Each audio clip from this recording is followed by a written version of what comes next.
र दिदीलाई फेरि पनि म जानको लागि अनुरोध गर्छु र दिदीबाट हाम्रो प्रमुख अतिथिलाई किताब आध्यात्मिक किताब चाहिँ प्रदान भएको छ। कृपया जोरदार ताली लगाइदिनु होला। मन्नाथः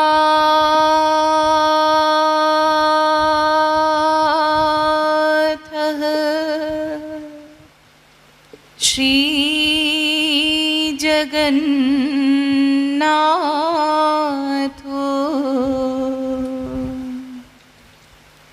मद्गुरु श्री जगद्गुरु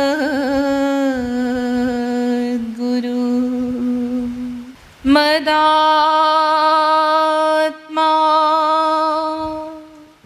सर्वभूतात्मा कृपालु गुरवे नमः। नाम संकीर्तनं यस्य सर्वपाप प्रणाशनम् प्रणामो दुःखशमनस्तं नमामि हरिं परम्।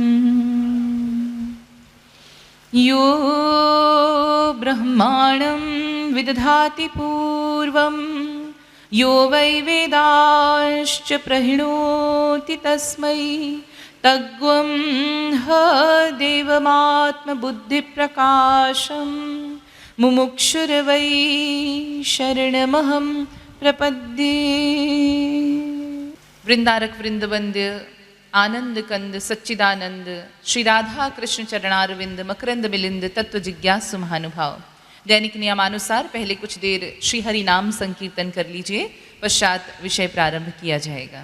भजो गिरिधर गोविंद गोपाला भजो गिरिधर गोविंद गोपाला भजो गोविंद गोपाला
गोविंद गोपाला।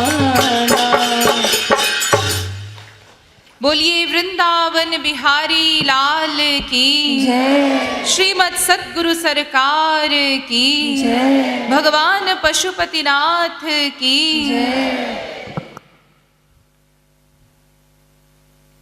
अब आप लोग कृपया समाहित चित्त होकर प्रवचन श्रवण करें। हम कौन हैं, क्या चाहते हैं एवं उसकी प्राप्ति कैसे होगी। इन 3 प्रश्नों के उत्तर में आप लोगों को ये बताया गया कि विश्व का प्रत्येक जीव भगवान का अंश है। भगवान और आनंद ये दोनों पर्यायवाची शब्द हैं। भगवान का ही दूसरा नाम है आनंद। अतएव विश्व का प्रत्येक जीव आनंद का अंश सिद्ध हुआ। और चूंकि प्रत्येक अंश अपने अंशी से ही स्वभावतः प्यार करता है, अतएव विश्व का प्रत्येक जीव भी एकमात्र आनंद ही चाहता है। और उसी आनंद की प्राप्ति के लिए प्रत्येक जीव अनादिकाल से प्रतिक्षण प्रयत्नशील भी है। किंतु अब तक हमको उस आनंद का लवलेश भी प्राप्त नहीं हुआ। अब तक उस आनंद की एक बूंद भी हम प्राप्त न कर पाए। तो ये आनंद कैसे मिलेगा, ये जानने के लिए हम वेदों शास्त्रों में गए तो आपको बताया गया कि आनंद चूंकि स्वयं भगवान ही हैं, भगवान का ही दूसरा नाम है आनंद। आनंदो ब्रह्मेति व्यजानात, तैत्तिरीयोपनिषद कहता है 3री वल्ली का 6वां अनुवाक कि भगवान तो स्वयं आनंद हैं, भगवान स्वयं रस हैं। रसो वै सह रसग्वम ये वायम लब्ध्वानंदी भवति। तैत्तिरीयोपनिषद 2री वल्ली का 7वां अनुवाक भी कहता है कि भगवान स्वयं रस हैं, स्वयं आनंद हैं। और उन आनंद स्वरूप भगवान को प्राप्त करके ही हम सदा के लिए आनंदमय हो सकते हैं। तो उन भगवान को हम कैसे जानें, उनको हम कैसे प्राप्त करें। तो आपको बताया गया कि 3 ही मार्ग हैं उन भगवान को प्राप्त करने के, भगवत प्राप्ति के। पहला है कर्म मार्ग, दूसरा ज्ञान मार्ग और तीसरा भक्ति मार्ग। ये 3 मार्ग भगवत प्राप्ति के हैं, जिसमें है पहला मार्ग कर्म मार्ग। इस कर्म मार्ग के विषय में हमने देखा हमारे वेदों शास्त्रों में एक ओर तो कर्म धर्म की अत्यधिक प्रशंसा है, तो वहीं दूसरी ओर उन्हीं कर्मों धर्मों की घोर निंदा भी की गई है। इस विरोधाभास का समन्वय करते हुए आपको बताया गया कि जहाँ जहाँ कर्म धर्म की निंदा है वो भक्ति रहित कोरे कर्म धर्म की निंदा की गई है। क्योंकि भक्ति रहित कोरा कर्म धर्म यदि विधिवत भी किया जाए तो इसका परिणाम है केवल स्वर्ग की प्राप्ति। और यदि इन कर्मों धर्मों के पालन में जरा भी त्रुटि हमने की तो उसका परिणाम नरक की प्राप्ति। अतएव ये कोरा कर्म धर्म बंधन कारक है। सही हो जाए तो स्वर्ग, वो भी बंधन कारक, गलत हो जाए तो नरक, वो भी बंधन कारक। अतएव ये कोरा कर्म धर्म निंदनीय है। लेकिन जहाँ जहाँ हमारे वेदों शास्त्रों में कर्म की प्रशंसा की गई है वो वास्तव में कर्म योग की प्रशंसा है। अर्थात मन से निरंतर भगवान का स्मरण करते हुए शरीर से यथाशक्ति हम कर्म धर्म का पालन करें, तो ये कहलाता है कर्म योग। और इस कर्म योग का परिणाम है माया निवृत्ति एवं ईश्वर प्राप्ति। अतएव हमें कोरा कर्म धर्म नहीं करना, कर्म योग ही करना है। यानी कर्म के साथ भी हमको भक्ति को जोड़ना होगा। दूसरा मार्ग ज्ञान मार्ग, इसमें भी हमने ऐसा ही विरोधाभास देखा। एक ओर ज्ञान की प्रशंसा और दूसरी ओर ज्ञान की निंदा। तो आपको बताया गया कि जहाँ जहाँ ज्ञान की निंदा की गई है वो कोरे शाब्दिक ज्ञान की निंदा की गई है। कोरा शाब्दिक ज्ञान यदि विधिवत, कोरा शाब्दिक ज्ञान वेदों शास्त्रों का कोरा ज्ञान यदि कोई प्राप्त भी कर ले लेकिन स्वयं वो भक्ति नहीं करता, साधना नहीं करता, तो भक्ति के अभाव में ये कोरा ज्ञान उस जीव के भीतर मिथ्या अहंकार पैदा कर देता है, मिथ्या अभिमान पैदा कर देता है। और यही मिथ्याभिमान उस जीव के पतन का प्रमुख कारण बनता है। अतएव ये कोरा शाब्दिक ज्ञान सर्वत्र निंदनीय है। लेकिन अगर कोई ज्ञानी ईश्वर भक्ति भी करता है, ज्ञान के साथ साथ वो भक्ति भी करता है, तो उसमें भी कुछ बातें विचारणीय हैं कि सबसे पहली बात ज्ञान मार्ग का अधिकारी बनना ही अत्यंत कठिन है। साधन चतुष्टय संपन्न व्यक्ति ही ज्ञान मार्ग का अधिकारी है, और जबकि दूसरी ओर भक्ति मार्ग के सभी बने बनाए अधिकारी हैं। अतएव अधिकारित्व भेद की दृष्टि से हमारे लिए भक्ति मार्ग ही ग्राह्य है। पुनः मार्ग की सरलता के दृष्टिकोण से भी हमने देखा कि ज्ञानी का पग पग पर पतन होता है, लेकिन भक्त का कभी पतन नहीं होता। अतएव मार्ग की सरलता के दृष्टिकोण से भी हमारे लिए भक्ति मार्ग ही ग्राह्य है। और अंत में रस वैलक्षण्य के दृष्टिकोण से भी हमने देखा कि बड़े बड़े अमलात्मा परमहंस जिन्होंने ब्रह्मानंद प्राप्त कर लिया, वो ब्रह्मानंद पाने के बाद भक्ति के द्वारा मिलने वाले प्रेमानंद को पाने के लिए लालायित हो रहे हैं। अतएव ये सिद्ध करता है कि ब्रह्मानंद से प्रेमानंद में कोई विशेष बात है, कोई विशेषता है। अतएव रस वैलक्षण्य के दृष्टिकोण से भी हमारे लिए भक्ति मार्ग ही श्रेष्ठ सिद्ध हुआ। तो भक्ति ही हमको करनी होगी, चाहे हम कर्म मार्ग से चले, चाहे हम ज्ञान मार्ग से चले। माया निवृत्ति बिना भक्ति के नहीं हो सकती। अतएव भक्ति ही हमको करनी है। लेकिन कल आपको बताया गया ये भक्ति ये कोई करने वाली चीज नहीं है। भक्ति भगवान की अंतरंग शक्ति, प्राइवेट शक्ति का नाम है। और ये भक्ति नाम की शक्ति हमको डायरेक्ट भगवान से नहीं मिल सकती, ये किसी भक्त महापुरुष की कृपा से ही हम प्राप्त कर सकते हैं।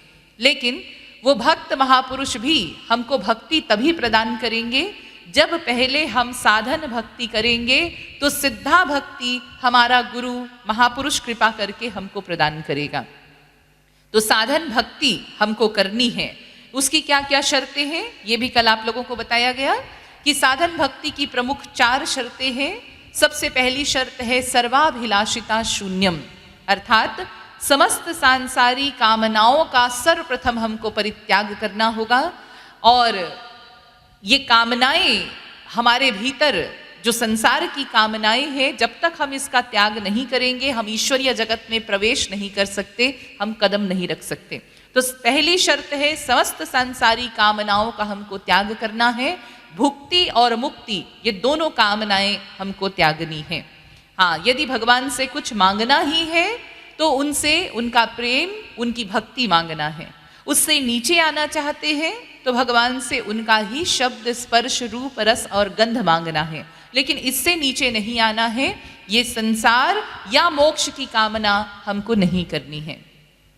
दूसरी शर्त साधन भक्ति की बताई गई कि हमें भक्ति में कर्म, धर्म और ज्ञान का आवरण नहीं करना है, हमको प्योर भक्ति करनी है।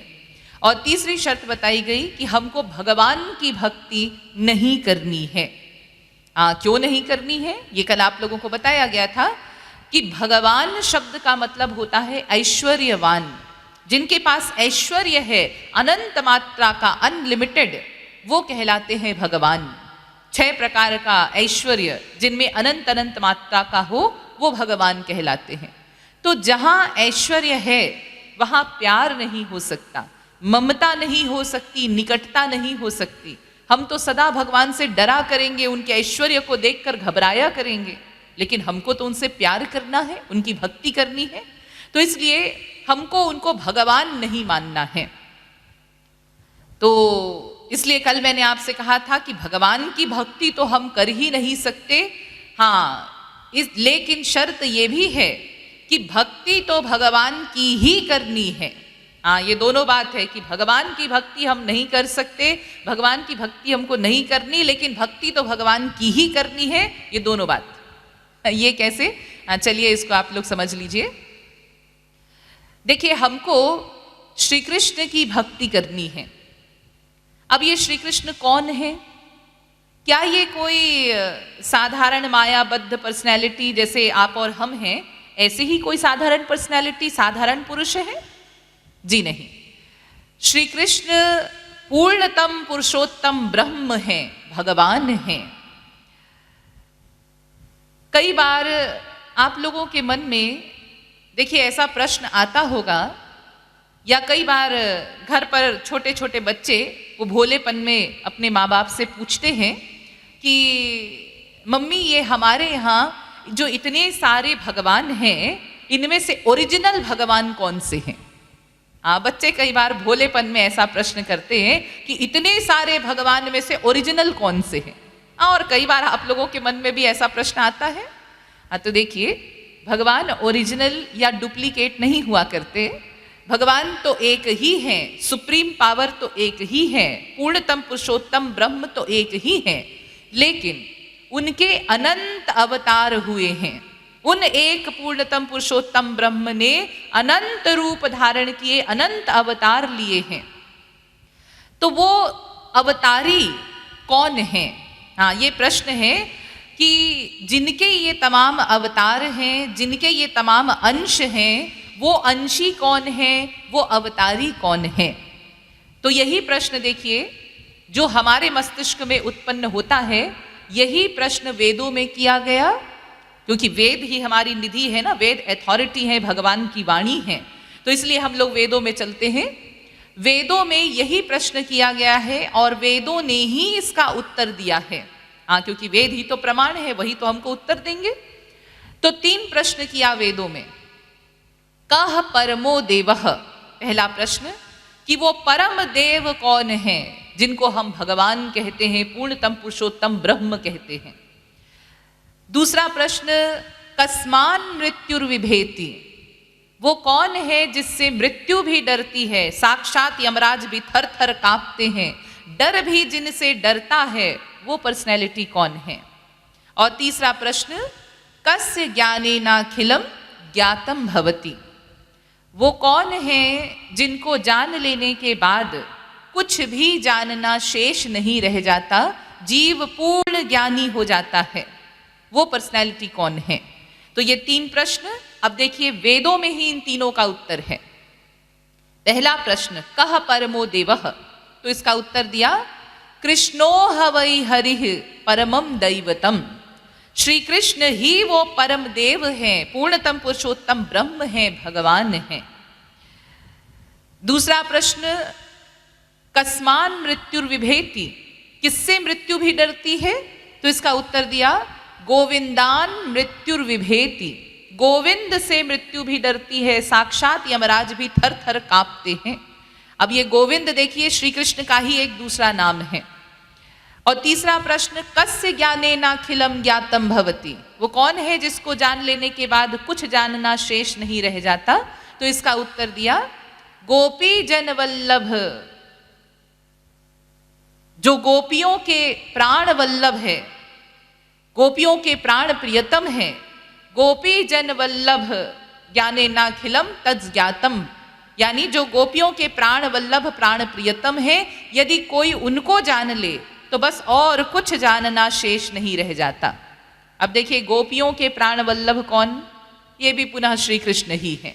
यानी तीनों प्रश्न का एक ही उत्तर दे रहे हैं वेद कि श्री कृष्ण ही पूर्णतम पुरुषोत्तम ब्रह्म हैं, श्री कृष्ण ही वो सुप्रीम पावर हैं, वो अवतारी हैं, जिनके अनंत अवतार हैं, जिनके अलग अलग स्वरूप हैं, जिनके तमाम अंश हैं। देखिए इसको और स्पष्ट किया गया है राधिकोपनिषद में। कृष्णो ह वै हरिः परमो देवः षड्विधैश्वर्य परिपूर्णो भगवान गोपी गोप सेव्यो वृंदाराधितो वृंदावनाधिनाथः स एक एवेश्वरः तस्य ह वै द्वे तनुरनारायणो खिल ब्रह्मांडाधिपतिः रेकोंशः प्रकृतेः प्राचीनो नित्यः तस्य शक्तयस्त्वनेकधा लादिनी संधिनी ज्ञानेच्छा क्रियाद्याः तास्वाहलादिनी वरियसी परमांतरंग भूता कृष्णेन आराध्यते इति राधा। देखिए ये वेद मंत्र कह रहा है कि कृष्णो ह वै हरिः परमो देवः, श्री कृष्ण ही वो परम देव हैं, पूर्णतम पुरुषोत्तम ब्रह्म हैं। और कैसे हैं श्री कृष्ण? षड्विध ऐश्वर्य परिपूर्णो भगवान, 6 प्रकार के ऐश्वर्यों से परिपूर्ण हैं। हाँ, कल मैंने आप लोगों को बताया था ना भगवान की परिभाषा कि जिनके पास 6 प्रकार का ऐश्वर्य अनंत अनंत मात्रा का हो वो भगवान कहलाते हैं। तो श्री कृष्ण में 6 प्रकार का ऐश्वर्य अनंत अनंत मात्रा का है। ये देखिए ये वेद मंत्र कह रहा है कि वो षड्विध ऐश्वर्य परिपूर्ण हैं। और कौन से कृष्ण? ये किस कृष्ण की बात हो रही है? तो यहां स्पष्ट किया जा रहा है गोपी गोप सेव्यो वृंदाराधितो वृंदावनाधिनाथः, वही श्री कृष्ण जो गोप और गोपियों के द्वारा सेवित हैं। गोप और गोपियां जिनकी सेवा करती हैं वृंदावन विहारी जो हैं, जो वृंदावन में विहार करते हैं, वृंदावनाधिनाथः, जो वृंदावन के स्वामी हैं, उन श्री कृष्ण की चर्चा हो रही है। इसका मतलब ये जो आज से 5000 वर्ष पूर्व वृंदावन धाम में जिन्होंने लीलाएं की हैं, जो श्री कृष्ण अवतार लेकर आए थे, वो स्वयं भगवान ही थे। वो कोई मनगढ़ंत कोई पर्सनैलिटी नहीं बनाया गया है कि हाँ कोई एक पर्सनैलिटी थी, ऐसा नहीं। उनका वर्णन वेदों में किया गया है। तो वही श्री कृष्ण जो वृंदावन में आए थे आज से 5000 वर्ष पूर्व, उनके विषय में वेद कह रहा है कि वो स्वयं भगवान थे। देखिए, भगवान ने अपना कोई अवतार या अंश नहीं भेजा, बल्कि स्वयं चले आए थे भगवान श्री कृष्ण। फिर आगे कहते हैं, तस्य ह वै द्वे तनुर नारायणो, उन श्री कृष्ण ने अपना एक दूसरा शरीर बनाया, दूसरा रूप बनाया। वो दूसरा रूप क्या कहलाया? नारायणो, नारायण कहलाया, महाविष्णु। माने श्री कृष्ण का ही दूसरा रूप, वो है महाविष्णु जी। और महाविष्णु जी कैसे हैं? खिल ब्रह्मांडाधिपति, अनंत कोटि ब्रह्मांडों के अधिपति हैं, अध्यक्ष हैं महाविष्णु जी। देखिए, ये ब्रह्मांड कितना बड़ा है। जितना हम लोग अपनी आंखों से देख पाते हैं कि ये पहाड़ है, ये नदियां हैं, ये वृक्ष हैं, ये मनुष्य है, ये पशु है, ये चांद है, ये तारे हैं, तो क्या इतना ही बड़ा ब्रह्मांड है? जी नहीं। देखिए, देवी भागवत पुराण कहती है, संख्या चेत्रजसामस्ति न विश्वानां कदाचन ब्रह्मा विष्णु शिवादीनां तथा संख्या न विद्यते। देवी भागवत पुराण में कहा गया कि पृथ्वी में जितने धूल के कण हैं, उन धूल के कणों की गिनती भले ही आप कर सकते हैं, उनकी गणना भले ही आप कर सकते हो, लेकिन ब्रह्मांडों की गिनती नहीं की जा सकती। इतने ब्रह्मांड हैं, माने असंख्य ब्रह्मांड हैं जिनकी गणना भी नहीं हो सकती। और हर ब्रह्मांड में एक ब्रह्मा, एक शंकर, एक विष्णु होते हैं। हर ब्रह्मांड में एक एक होते हैं। जैसे हर देश में अलग अलग राज्य के राज्यपाल होते हैं ना, हर राज्य में एक एक राज्यपाल, एक एक गवर्नर होते हैं। तो ऐसे ही समझिए, भगवान के ये अलग अलग ब्रह्मांड रूपी राज्य हैं, और हर ब्रह्मांड में, हर राज्य में 3-3 राज्यपाल हैं। एक ब्रह्मा, एक शंकर, एक विष्णु। हर ब्रह्मांड में 3-3 गवर्नर, राज्यपाल समझिए। तो असंख्य ब्रह्मांड हैं। इसका मतलब असंख्य ब्रह्मा, असंख्य शंकर, असंख्य विष्णु हुए, हर ब्रह्मांड के एक एक करके। तो इन असंख्य ब्रह्मा, शंकर, विष्णु के ऊपर एक अध्यक्ष हैं, और वो हैं महाविष्णु जी। और वो महाविष्णु जी कैसे हैं? ये वेद कहता है एकोंशः। वो महाविष्णु जी श्री कृष्ण के एक अंश हैं। तो सोचिए, जिन श्री कृष्ण के एक अंश है महाविष्णु जी, उन श्री कृष्ण की हमको भक्ति करनी है। मतलब वो कोई साधारण मायाबद्ध नहीं है, बल्कि स्वयं भगवान है, जिनके अंश है महाविष्णु जी। उन श्री कृष्ण की हमको भक्ति करने को कहा जा रहा है। और देखिए, ब्रह्म संहिता भी कहती है, यस्यैकनिश्वसित कालमथावलम्ब्य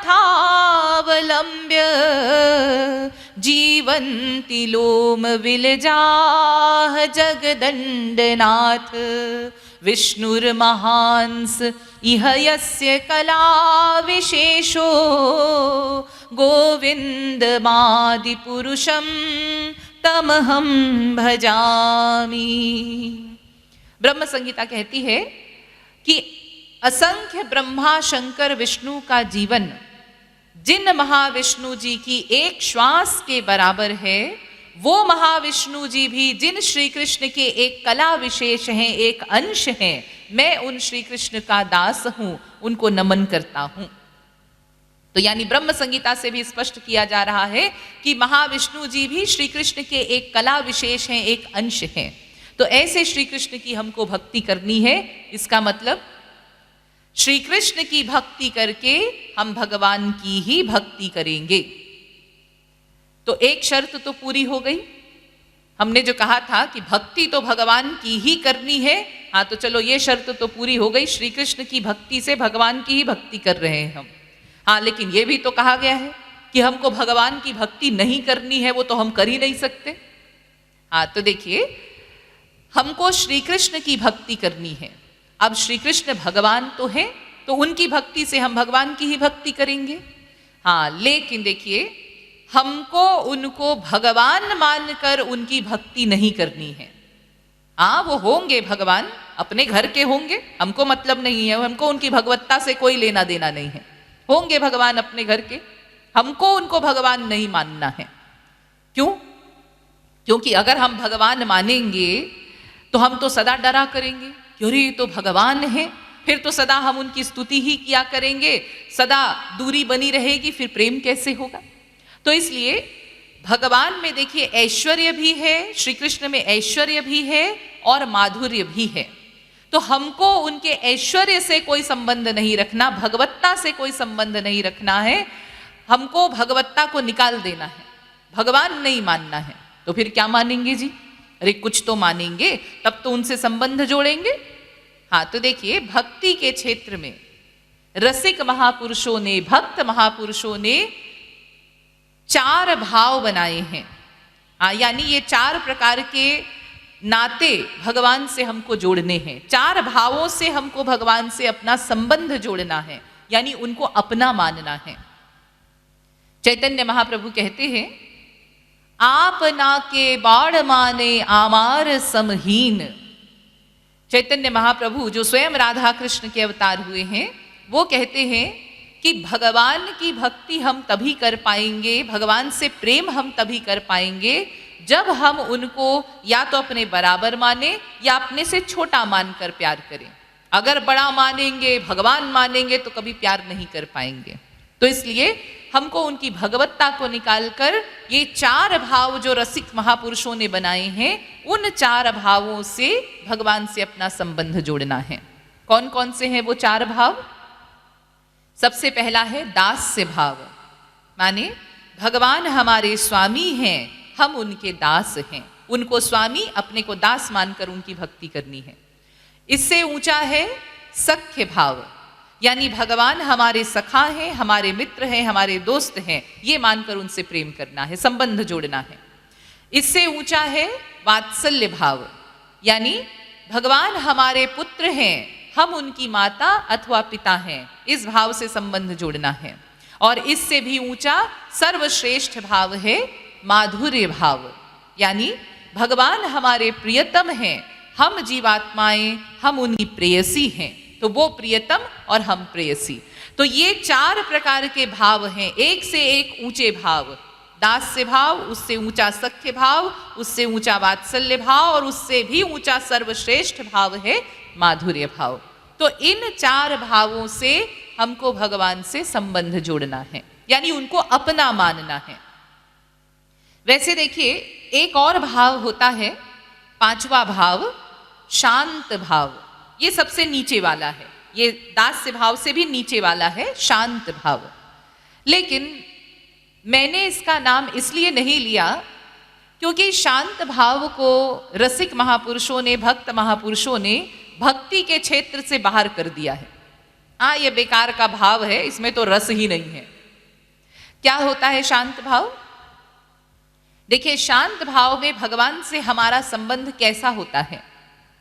जैसा राजा और प्रजा के बीच संबंध होता है, हाँ ठीक वैसा ही संबंध होता है भक्त और भगवान के बीच। तो राजा और प्रजा का संबंध, ये कैसा संबंध है? बहुत दूरी का संबंध है। इसमें निकटता नहीं होती, ममता नहीं होती, प्रेम नहीं होता राजा प्रजा के संबंध में।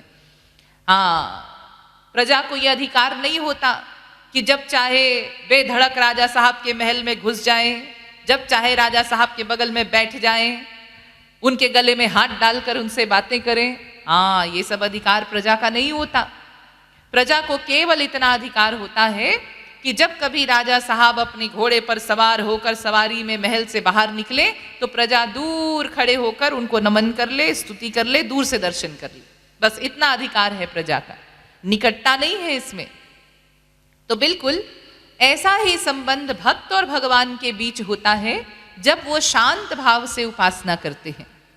तो देखिए, ये जो शांत भाव के उपासक हैं, ये वास्तव में महाविष्णु जी के उपासक होते हैं, जिनको हम शांत भाव का उपासक कहते हैं। ये महाविष्णु जी के उपासक होते हैं और इनको योगी कहा जाता है। हाँ, देखिए, भक्ति के क्षेत्र में नहीं आते, वो योगी कहलाते हैं। तो भगवत प्राप्ति के बाद इनको क्या मिलता है? शांत भाव के उपासकों को क्या मिलता है? भगवत प्राप्ति के बाद इनको वैकुंठ लोक की प्राप्ति होती है, यानी महाविष्णु जी के लोक की प्राप्ति होती है। और वहाँ महाविष्णु जी एवं महालक्ष्मी जी अपने आसन पर बैठे हुए हैं गंभीर मुद्रा में। और आपको क्या अधिकार मिलेगा? आपको ये अधिकार मिलेगा, ये सेवा मिलेगी कि आप दूर खड़े हो जाइए और दूर खड़े होकर उनकी स्तुति करते रहिए। बस ना वो आपकी ओर देखेंगे, ना आपको देखकर मुस्कुराएंगे, वो गंभीर मुद्रा में बैठे रहेंगे और आप बस स्तुति करते रहो। अजी, कभी हमारा मन किया कि हम भी जाकर उनके चरण चापें? ना ना ना, ये अधिकार आपका नहीं है, ये उनके दास का अधिकार है। आप शांत भाव के उपासक हैं, आपका अधिकार है केवल दूर खड़े होकर आप स्तुति करिए। अजी, कभी मन किया कि हम भी उनके बगल में जाकर बैठे उनसे बातें करें? ना, ये अधिकार आपका नहीं है, मर्यादा का उल्लंघन हो जाएगा। तो केवल दूर खड़े होकर स्तुति करते रहें, बस इतना अधिकार है ये शांत भाव के उपासकों का। तो आप कहेंगे, अजी इसमें तो फिर रस है ही नहीं, हाँ, इसमें तो निकटता है ही नहीं, प्रेम है ही नहीं, बड़ी दूरी है।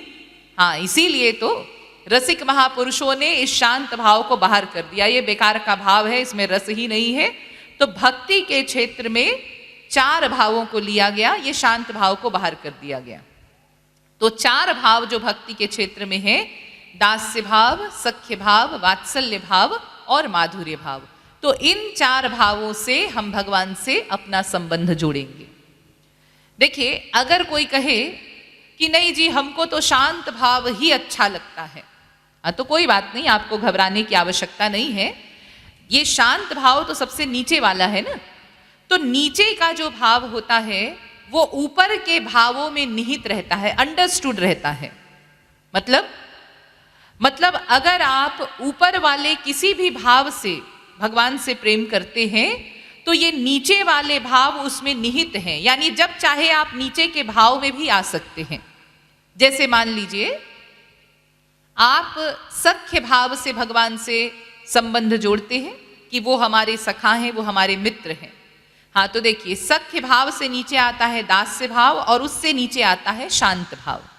तो अगर आप भगवान से सख्य भाव से प्रेम करते हैं तो सखा तो वो आपके हैं ही, लेकिन जब चाहे आप दास्य भाव में आ सकते हैं, यानी उनको स्वामी मान लीजिए, अपने को दास मान लीजिए। और जब चाहे उससे भी नीचे आ जाइए शांत भाव में, यानी वो हमारे राजा हैं, हम उनकी प्रजा हैं, ये मान लीजिए। तो सख्य भाव वाला दास्य भाव में आ सकता है, शांत भाव में आ सकता है। हाँ, लेकिन उसके ऊपर के भाव में नहीं जा सकता।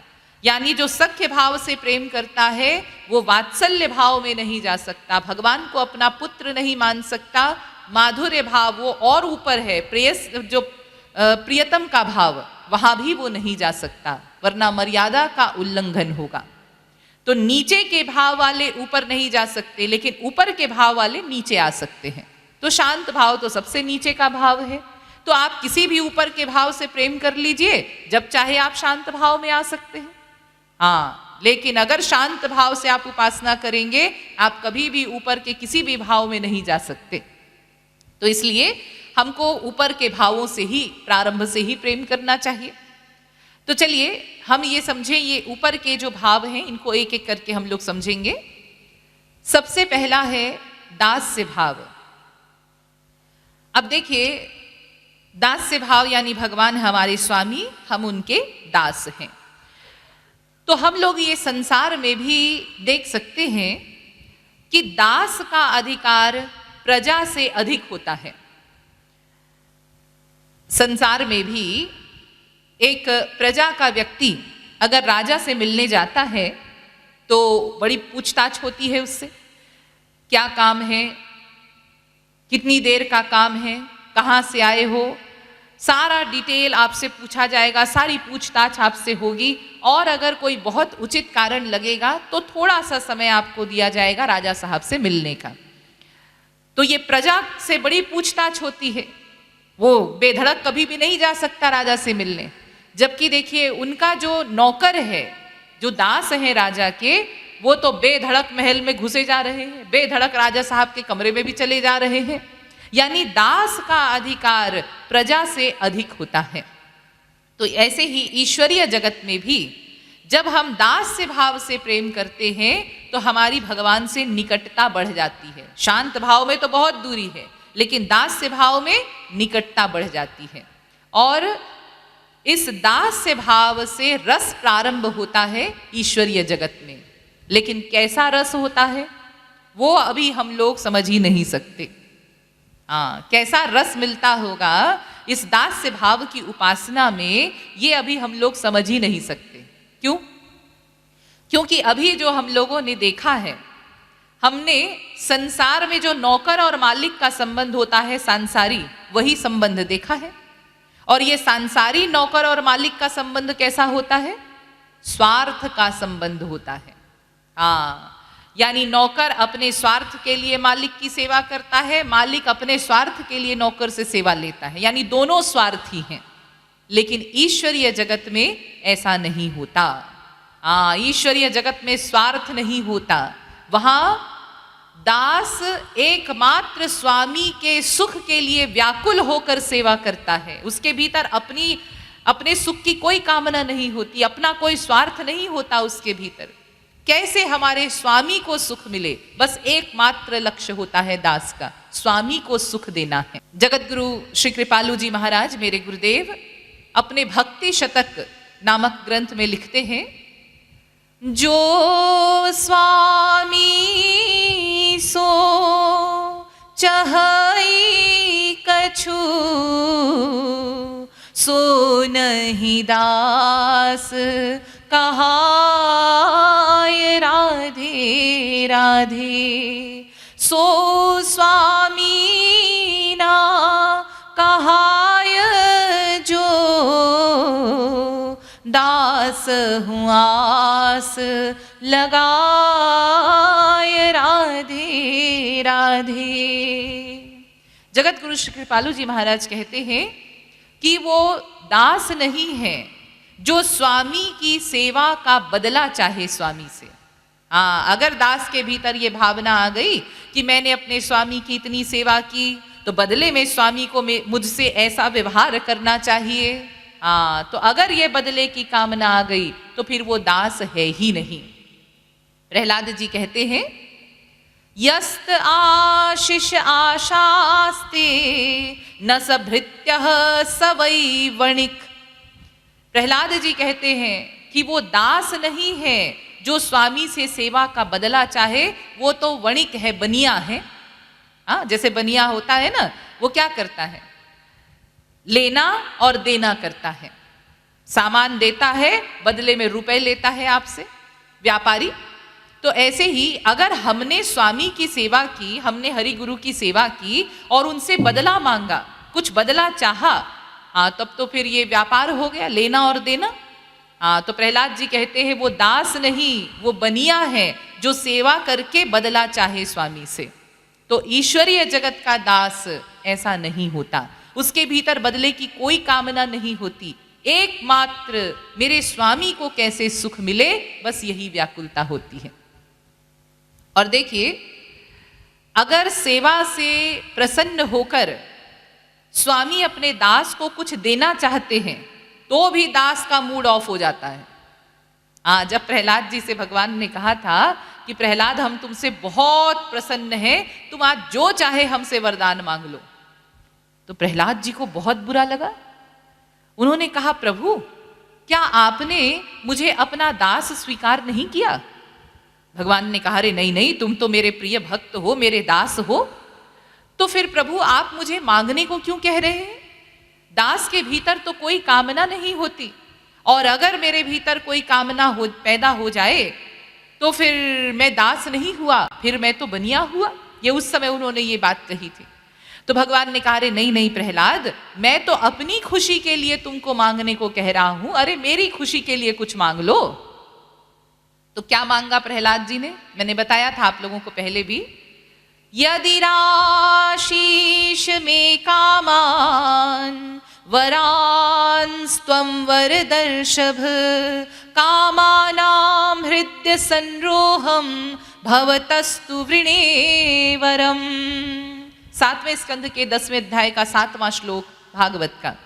प्रहलाद जी कहते हैं कि ठीक है प्रभु, यदि आप अपनी खुशी के लिए ही मुझे कुछ देना चाहते हैं तो मुझे ये वरदान दीजिए कि मैं आपसे कभी कुछ ना मांगूं, मेरी मांगने की बीमारी सदा के लिए समाप्त हो जाए। हाँ, क्योंकि ये मांगने की बीमारी अगर पैदा हो गई तो फिर मैं दास हो ही नहीं सकता।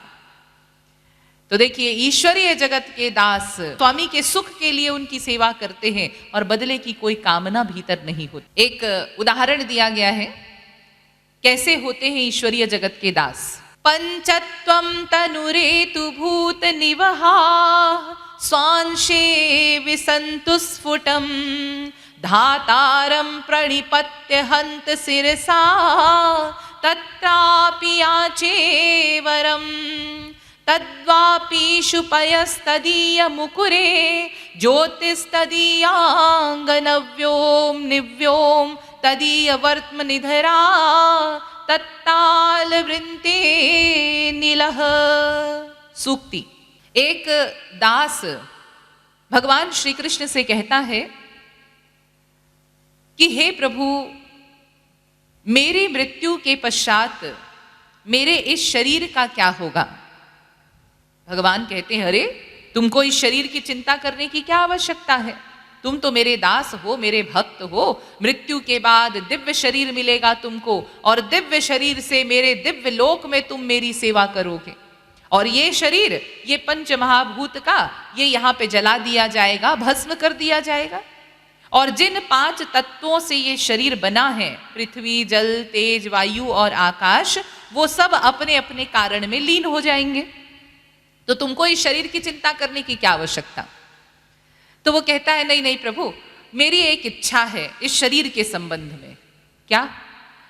मैं चाहता हूं कि मृत्यु के बाद ये शरीर तो भस्म हो ही जाएगा और इसके 5 तत्व अपने अपने कारण में लीन हो जाएंगे, लेकिन मैं चाहता हूं कि जहां मैं कहूं वहां जाकर ये 5 तत्व विलीन हों। यानी मेरे शरीर में जो पृथ्वी का अंश है, 5 तत्वों से शरीर बना है ना, तो मेरे शरीर में जो पृथ्वी का अंश है वो उस पृथ्वी में, उस रास्ते में जाकर मिल जाए जहां से आप आते जाते हैं, जहां आप चलते हैं, जिस रास्ते पर आपके चरण पड़ते हैं। मेरे शरीर में जो जल का अंश है वो उस तालाब में, उस बावड़ी में जाकर मिल जाए जहां आप स्नान करते हैं। मेरे शरीर में जो तेज का अंश है वो उस शीशे में, उस आईने में जाकर मिल जाए जिसमें देखकर आप श्रृंगार करते हैं, जिस तिलक इत्यादि करते हैं। मेरे शरीर में जो वायु का अंश है वो उस वायु में जाकर मिल जाए जो गर्मी के समय जब आपको पंखा झला जा रहा हो उसके आसपास वो वायु बहती हो, ताकि मेरे शरीर के वायु का आपके शरीर से स्पर्श हो और आपकी गर्मी दूर हो सके। और मेरे शरीर में जो आकाश का अंश है वो उस आकाश में जाकर मिल जाए जहां पर आप सखाओं के साथ खेल खेलते हैं, क्रीड़ा करते हैं। यानी देखिए, मृत्यु के बाद दिव्य शरीर से तो दिव्य सेवा करेगा गोलोक में, लेकिन ये शरीर और इसका एक एक तत्व भी व्यर्थ ना जाने पाए, वो भी श्री कृष्ण सेवा में लग जाए, स्वामी की सेवा में लग जाए, ऐसी व्याकुलता होती है दास के भीतर, और बदले की कोई कामना नहीं होती। तो ऐसे होते हैं ईश्वरीय जगत के दास। तो यहां से रस का प्रारंभ होता है ईश्वरीय जगत में।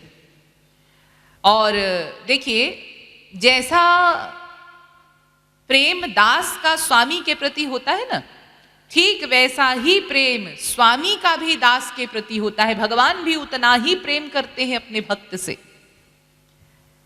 जैसे हनुमान जी, ये कौन है? रामदास हैं, जिनके रोम रोम में प्रभु राम का वास है, प्रभु राम की सेवा करते हैं। तो उन हनुमान जी से कितने मार्मिक वचन बोल रहे हैं प्रभु राम। कहते हैं, प्रत्युपकार करो का तोरा, सन्मुख होई ना सकत मन मोरा, सुनु सुत तो ही उऋण में नाही, देखे हूँ करिय विचार मन माही। देखिए, भगवान राम हनुमान जी से कहते हैं कि हे हनुमान, तुम्हारे मुझ पर अनंत ऋण हैं, अनंत उपकार हैं। मैंने बहुत विचार किया कि कैसे मैं तुम्हारे ऋण से उऋण हो पाऊंगा, लेकिन बहुत विचार करने के बाद मैं इसी निष्कर्ष पर पहुंचा हूं कि तुम्हारे ऋण से कभी उऋण नहीं हो सकता। सोचिए, हनुमान जी ने अगर सेवा की तो ये तो उनका धर्म था, और फिर प्रभु राम जैसे स्वामी की किसी को सेवा मिल जाए तो सौभाग्य की बात है। लेकिन फिर भी उस सेवा का इतना एहसान मान रहे हैं प्रभु राम, और कहते हैं, चूंकि तुम्हारे ऋण से मैं कभी उऋण नहीं हो सकता, इसलिए हे हनुमान, तुम्हारे सन्मुख आने में, तुमको मुख दिखलाने में मुझे लज्जा आती है। ऐसे मार्मिक वचन बोल रहे हैं। जैसे संसार में अगर कोई व्यक्ति किसी से उधार लेता है और वो उधार चुका नहीं पाता, यानी लौटा नहीं पाता पैसा, तो वो कतराता है, हाँ, कि अरे भाई उसके सामने ना जाना पड़े, उसको मुंह ना दिखाना पड़े, उसके पैसे मैंने नहीं लौटाए। तो ऐसे ही भगवान राम कह रहे हैं कि तुम्हारे ऋण से मैं उऋण नहीं हो सकता, इसलिए तुमको मुख दिखलाने में मुझे लज्जा आती है। ऐसे मार्मिक वचन बोल रहे हैं, यानी इतना प्रेम करते हैं अपने दास से कि उस सेवा का इतना एहसान मान रहे हैं। तो जितना प्रेम दास का स्वामी के प्रति, उतना ही प्रेम स्वामी भी अपने दास से करते हैं। तो यहां से रस का प्रारंभ होता है ईश्वरीय जगत में। हाँ, लेकिन इस दास से भाव में मर्यादाएं भी बड़ी कठिन होती हैं। रस तो है, लेकिन मर्यादाएं बड़ी कठिन है, जिनका पालन कर पाना बड़े बड़े योगियों के लिए अगम्य बताया गया है। सेवा धर्म परम गहनो योगिनामप्यगम्य। बड़े बड़े योगी भी इस सेवक धर्म का पालन करना उनके लिए कठिन होता है। जैसे दास का क्या धर्म होता है?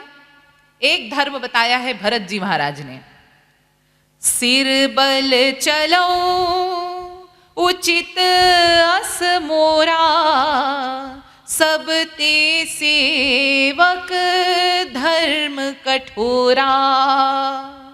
हाँ, दास का धर्म क्या है कि जहां जहां स्वामी के चरण पड़े, वहां वहां दास का सिर पड़ना चाहिए। बताइए कितनी कठिन मर्यादा है।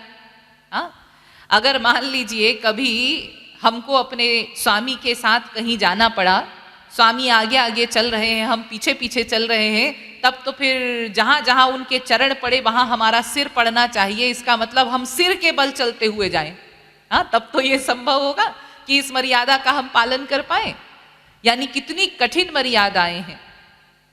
और ये जो आप लोग सुनते हैं ना कि प्रभु तरुतर कपिडार पर, हाँ, यानी स्वामी बैठे हैं नीचे, भगवान राम बैठे हैं नीचे, और हनुमान जी जो उनके दास हैं वो बैठे हैं उनके सिर के ऊपर। क्या मतलब? मतलब प्रभु राम बैठे हैं पेड़ के नीचे और हनुमान जी वगैरह जो उनके दास हैं वो बैठे हैं पेड़ के ऊपर डालों पर। हाँ, तो ये तो मर्यादा का उल्लंघन है कि स्वामी नीचे बैठे हैं और तुम दास होकर ऊपर बैठे हो। दास की मर्यादा तो कहती है कि स्वामी के बराबर भी नहीं बैठना चाहिए, नीचे बैठना चाहिए। और हनुमान जी सरीखे ज्ञानी वो ऐसी गड़बड़ कर रहे हैं कि स्वामी नीचे हैं और वो ऊपर बैठे हुए हैं। हाँ, तो आप लोग ये सब मत देखिएगा कि हाँ जी हनुमान जी ने भी तो मर्यादा का उल्लंघन किया था, हम भी कर देंगे तो क्या होगा। जी नहीं, देखिए ये जो मर्यादा का उल्लंघन दिखाई पड़ रहा है ना, ये होश रहते नहीं किया हनुमान जी ने। यानी इतना प्रेम उमड़ा स्वामी के प्रति कि उनको होश ही नहीं रहा, समाधि लग गई, प्रेम समाधि। और उस समाधि की अवस्था में एक ऐसी अवस्था होती है प्रेम की अवस्था, जहां पर जब पराकाष्ठा का प्रेम हो जाता है तो दास और स्वामी का भेद समाप्त हो जाता है। यानी इतना प्रेम हो जाता है कि प्रेम में एकत्व हो जाता है। दास अपने को ही स्वामी मान बैठा है, स्वामी अपने को दास मान बैठा है, यानी इतना एकत्व हो गया है, अपने आप को भूल बैठे हैं प्रेम में। तो इस ऊंची अवस्था पर जहां होश ही नहीं बचा कि मैं कौन हूं, ये कौन है, एकत्व हो गया, इस अवस्था में अगर मर्यादा का उल्लंघन होता है समाधि की अवस्था में, तो वो क्षम्य है, वो अपराध नहीं माना जाएगा। लेकिन 0.1% भी होश बचा है कि मैं दास हूं और ये स्वामी है और हमने मर्यादा का उल्लंघन कर दिया, तो वो दंडनीय होगा। तो इतनी कठिन मर्यादाएं हैं, कैसे हम उन मर्यादाओं का पालन कर पाएंगे? ये तो मैं जो उदाहरण दे रही हूँ, हनुमान जी का उदाहरण दे रही हूँ, जो महापुरुषों में टॉप करने वाले हैं। और हम लोग तो अभी अभी चलना प्रारंभ कर रहे हैं, हम कैसे ये मर्यादा का पालन कर पाएंगे दास्य भाव की? तो इसीलिए दास्य भाव से ऊपर एक दूसरा भाव आता है, सख्य भाव। यहां पर मर्यादाएं बहुत कम हो जाती हैं, यानी दास्य भाव से बहुत कम हो जाती हैं मर्यादाएं, और रस करोड़ों गुना अधिक बढ़ जाता है। देखिए, सख्य भाव माने भगवान हमारे सखा हैं, हमारे मित्र हैं, ये मानकर हम भगवान की उपासना करते हैं, उनसे प्रेम करते हैं, उनको सखा मानते हैं। तो संसार में भी हम लोग ये देखते हैं कि एक सखा का, एक मित्र का अधिकार हम पर अधिक होता है एक दास की तुलना में। हमारे नौकर की तुलना में हमारे मित्र का हम पर अधिक अधिकार होता है, निकटता अधिक होती है। जैसे मान लीजिए आपके घर आपका नौकर काम कर रहा है घर का, और उसी समय आपका कोई एक बेस्ट फ्रेंड आ गया आपके घर, कोई परम मित्र आ गया, तो आप क्या कहते हैं अपने नौकर से? अरे सुनो, तुम जरा बाहर जाना, हमारा दोस्त आया है, हमको उससे कुछ प्राइवेट बातें करनी है। और आप अपने दोस्त के गले में हाथ डालकर बड़े हंसते हुए मुस्कुराते हुए उससे बात करते हैं। तो नौकर भी सोचता है, काश हम भी इनके दोस्त होते, हम भी गले में हाथ डालकर बातें करते, लेकिन हम तो बाहर निकाल दिए गए। तो दास को वो अधिकार नहीं है जो अधिकार सखा को होता है। तो संसार में भी देखिए सख्य भाव में निकटता होती है। तो ऐसे ही जब भगवान से आप सख्य भाव से प्रेम करेंगे ना, तो निकटता बढ़ जाएगी, मर्यादाएं बहुत कम हो जाएंगी, और रस मिलेगा करोड़ों गुना अधिक दास्य भाव से। जैसे जब भगवान श्री कृष्ण का अवतार हुआ था, तो देखिए उन्होंने अपने सखाओं को कैसा रस प्रदान किया था। उन सखाओं को देखिए कितना अधिकार हो गया है भगवान पर, कितनी निकटता हो गई है। जिस समय भगवान श्री कृष्ण ने अपनी छोटी उंगली की नाखून की कोर पर गोवर्धन पर्वत को उठाया था, तो सारे सखा लोग आपस में कहते हैं, अरे ओ श्री दामा, अरे ओ मधुमंगल, देखो तो इस कनवा की मक्कारी को। कनवा माने श्री कृष्ण को सखा लोग प्यार से कनवा, कन्हैया, ये सब अलग अलग नामों से, प्यार का नाम है ये, तो कनवा कहकर पुकारते थे। तो सखा लोग कहते हैं, अरे देखो तो इस कनवा की मक्कारी को।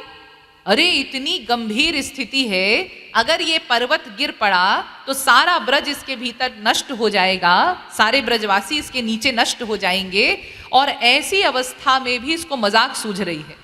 इसने अपनी छोटी उंगली की नाखून की कोर को लगाया है, और हम लोगों को देखो अपनी अपनी लठिया की पूरी जोर लगाई है, तब जाके ये पर्वत टिका है। सारे सखाओं ने लठिया लगाई हुई थी ना, तो भगवान मुस्कुराते हैं कि देखो इन मूर्खों को, वास्तव में तो ये मेरी छोटी उंगली की नाखून पर ही टिका है ये पर्वत, लेकिन ये लोग समझ रहे हैं कि हाँ हमने अपनी लठिया की जोर से टिकाया हुआ है। तो सखाओं को देखो कितनी निकटता प्राप्त हो गई है। जब भगवान अपने सखाओं के साथ खेल खेलते थे, तो सखा लोग कहते थे, ए कन्हैया, अगर तू दांव देगा तो तुझे खेल खिलाया जाएगा, वरना गेट आउट, घर जाओ अपने।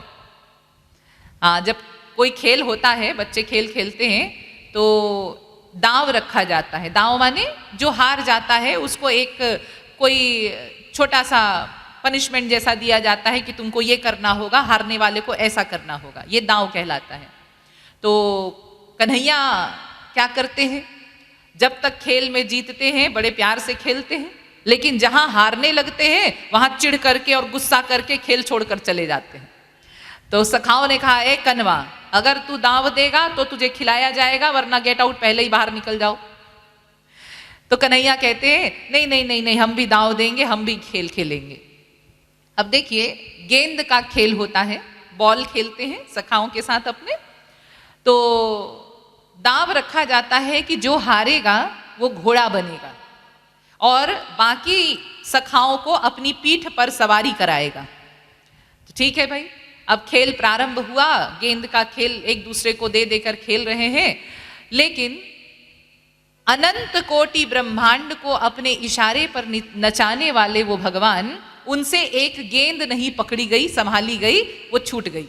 अरे जानबूझ के छोड़ दी, जानबूझकर हार गए गेंद के खेल में। और जब हार गए तो सखाओं ने कहा, अब घोड़ा बनो। तो भगवान घोड़ा बनते हैं और अपनी पीठ पर अपने सखाओं को सवारी कराते हैं।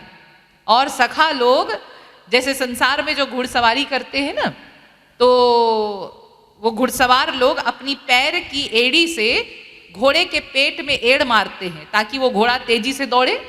तो ऐसे ही सखा लोग अपने पैर की एड़ी से भगवान के पेट में एड़ मार रहे हैं, चल घोड़े, चल घोड़े, और तेज चल घोड़े। और भगवान भी खुशी के आंसू बहाते हुए दौड़ते जा रहे हैं। तो देखिए कितना अधिकार हो गया है उन सखाओं को, वो कभी उनको भगवान नहीं मानते। अगर भगवान मानते तो क्या घोड़ा बना के सवार होते? वो तो सदा उनको अपना सखा ही मानते थे, अपना मित्र ही मानते थे। तो देखिए कितनी निकटता हो गई है इस सख्य भाव में। क्या कोई दास ऐसा सोच सकता है कि मैं अपने स्वामी को घोड़ा बना के उनके ऊपर सवार होऊंगा? अरे नहीं नहीं, दास का अधिकार नहीं है, ये मर्यादा का उल्लंघन हो जाएगा। लेकिन सखाओं को इतना अधिकार हो गया है, वो घोड़ा बनाकर घुड़सवारी कर रहे हैं। एक सखा ने पेड़ से फल तोड़ा और उसको चखा, अरे ये तो बड़ा मीठा फल है, ये तो कन्हैया के लायक है। तो तुरंत बुलाया, ए कन्हैया इधर आ।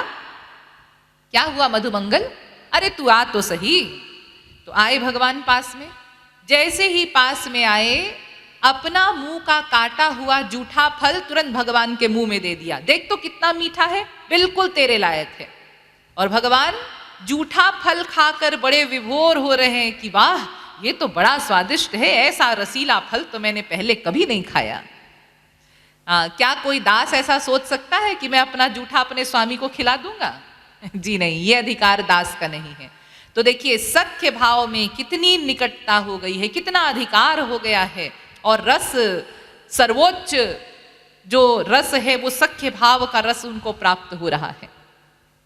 हाँ, लेकिन इस सख्य भाव में भी कुछ मर्यादाएं तो रहती ही हैं। हाँ, तो सख्य भाव से ऊपर एक और भाव आता है, वात्सल्य भाव, जहां पर मर्यादाएं बिल्कुल सिकुड़ जाती हैं, माने न के बराबर रहती हैं। लेकिन कुछ कुछ तो होती हैं, पर न के बराबर मर्यादाएं रहती हैं वात्सल्य भाव में। और इस वात्सल्य भाव में सख्य भाव से भी करोड़ों गुना अधिक रस मिलता है। क्या है वात्सल्य भाव? भगवान हमारे पुत्र हैं, हम उनकी माता अथवा पिता हैं, ये मानकर उनकी उपासना की जाती है। तो देखिए इस वात्सल्य भाव में कैसा रस मिलता है, ये तो जब मिलेगा तब समझ में आएगा। लेकिन एक अनुमान हम लोग लगा सकते हैं। जब भगवान श्री कृष्ण का अवतार हुआ था नंदगोप के यहाँ, यशोदा मैया के यहाँ, तो यशोदा मैया को उन्होंने वो वात्सल्य रस प्रदान किया था, क्योंकि यशोदा मैया ने पूर्व जन्म में इसी वात्सल्य भाव की उपासना की थी। यही कामना की थी कि वो मुझे पुत्र रूप में प्राप्त हो, इसी भाव से प्रेम किया था। तो भगवान उनको पुत्र रूप में मिले। तो देखिए यशोदा मैया को कितनी निकटता प्राप्त हो गई है और कितना मधुर रस मिल रहा है, वात्सल्य रस। जब नारद जी ने ये सुना कि भगवान का अवतार हुआ है ब्रज धाम में नंदगोप के यहाँ, यशोदा मैया के यहाँ पर, तो नारद जी आए भगवान के दर्शन करने के लिए। तो जब यशोदा मैया के द्वार पर पहुंचे तो नारद जी ने जो सामने का दृश्य देखा वो सोचने लगे इन दोनों में से ब्रह्म कौन है। क्या देखा उन्होंने? नारद जी ने देखा कि एक स्त्री दही मथ रही है और एक छोटा सा बालक वो उस स्त्री का आंचल पकड़कर खींच रहा है, रो रहा है, पैर पटक रहा है, मैया मुझे गोद में ले ले, मैया मुझे गोद में ले ले। वो रो रहा है, पैर पटक रहा है, आंचल खींच रहा है। और वो स्त्री जो दही मथ रही है वो कहती है, अरे जा, मुझे बहुत सारे काम करने हैं, क्या दिन भर तुझे गोद में लिए रहूंगी? एक तू ही अनोखा बालक पैदा हुआ है, और भी तो बच्चे हैं जो खेलते हैं, जा खेल। तो वो स्त्री उसको झटक रही है और वो गोद में आने के लिए रो रहा है। अब नारद जी सोचने लगे कि इन दोनों में से ब्रह्म कौन है। हाँ, क्योंकि हमने तो सुना है कि जीव ब्रह्म की गोद में जाने के लिए रोता है, और यहां पर ये छोटा सा बालक उस स्त्री की गोद में जाने के लिए रो रहा है, तो इसका मतलब ये स्त्री ब्रह्म होगी। लेकिन फिर नारद जी ने सोचा नहीं नहीं नहीं नहीं, भगवान का अवतार तो अभी अभी हुआ है, कुछ दिन पहले बालक रूप में, और पुरुष रूप में हुआ है, बालक रूप में हुआ है, तो इसका मतलब ये जो छोटा सा बालक है ये ब्रह्म है। और ये देखकर नारद जी को समाधि लग गई। नारद जी कहते हैं, आहा, क्या सौभाग्य है यशोदा मैया के कि स्वयं ब्रह्म उनकी गोद में जाने के लिए रो रहे हैं, और वो उनको झटक रही है कि जा, मुझे बहुत सारे काम करने, मुझे परेशान मत कर। तो नारद जी कहते हैं, क्या सौभाग्य है यशोदा मैया के। यशोदया समाकापी देवता नास्ति भूतले उलूखले यया बद्धो मुक्तिदो मुक्तिमिच्छति। नारद जी कहते हैं कि क्या सौभाग्य है यशोदा के, कौन सा ऐसा पुण्य किया यशोदा ने कि स्वयं ब्रह्म उनको पुत्र रूप में प्राप्त हुए हैं।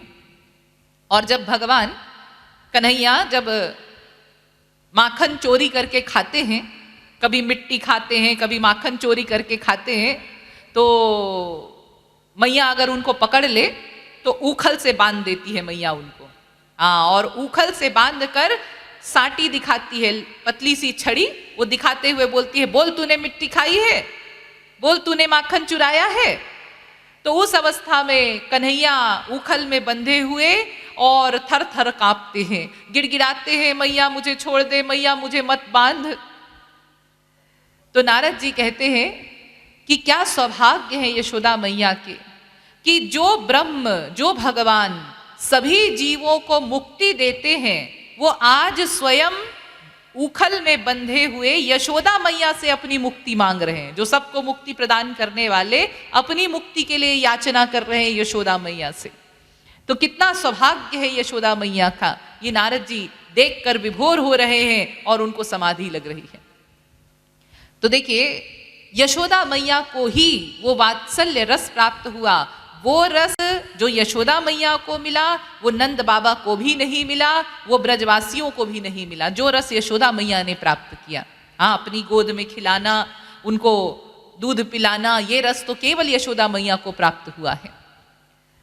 तो देखिए कितनी मधुर लीलाएं भगवान करते हैं। एक दो लीलाओं का वर्णन करूंगी यहां पर। एक बार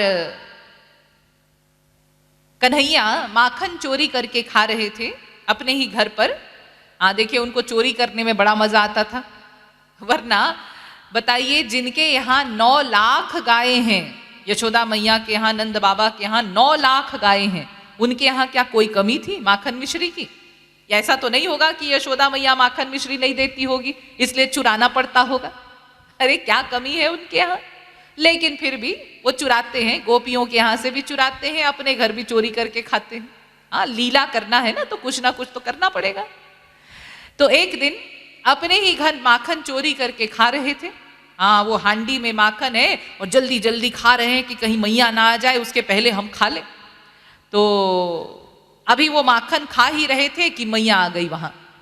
मैया ने देखा अरे ये माखन चुरा के खा रहा है, और कन्हैया की भी नजर पड़ गई कि अरे मैया ने मुझे देख लिया, अब तो पकड़े गए, अब उखल में बांधे जाएंगे और पिटाई ऊपर से पड़ेगी।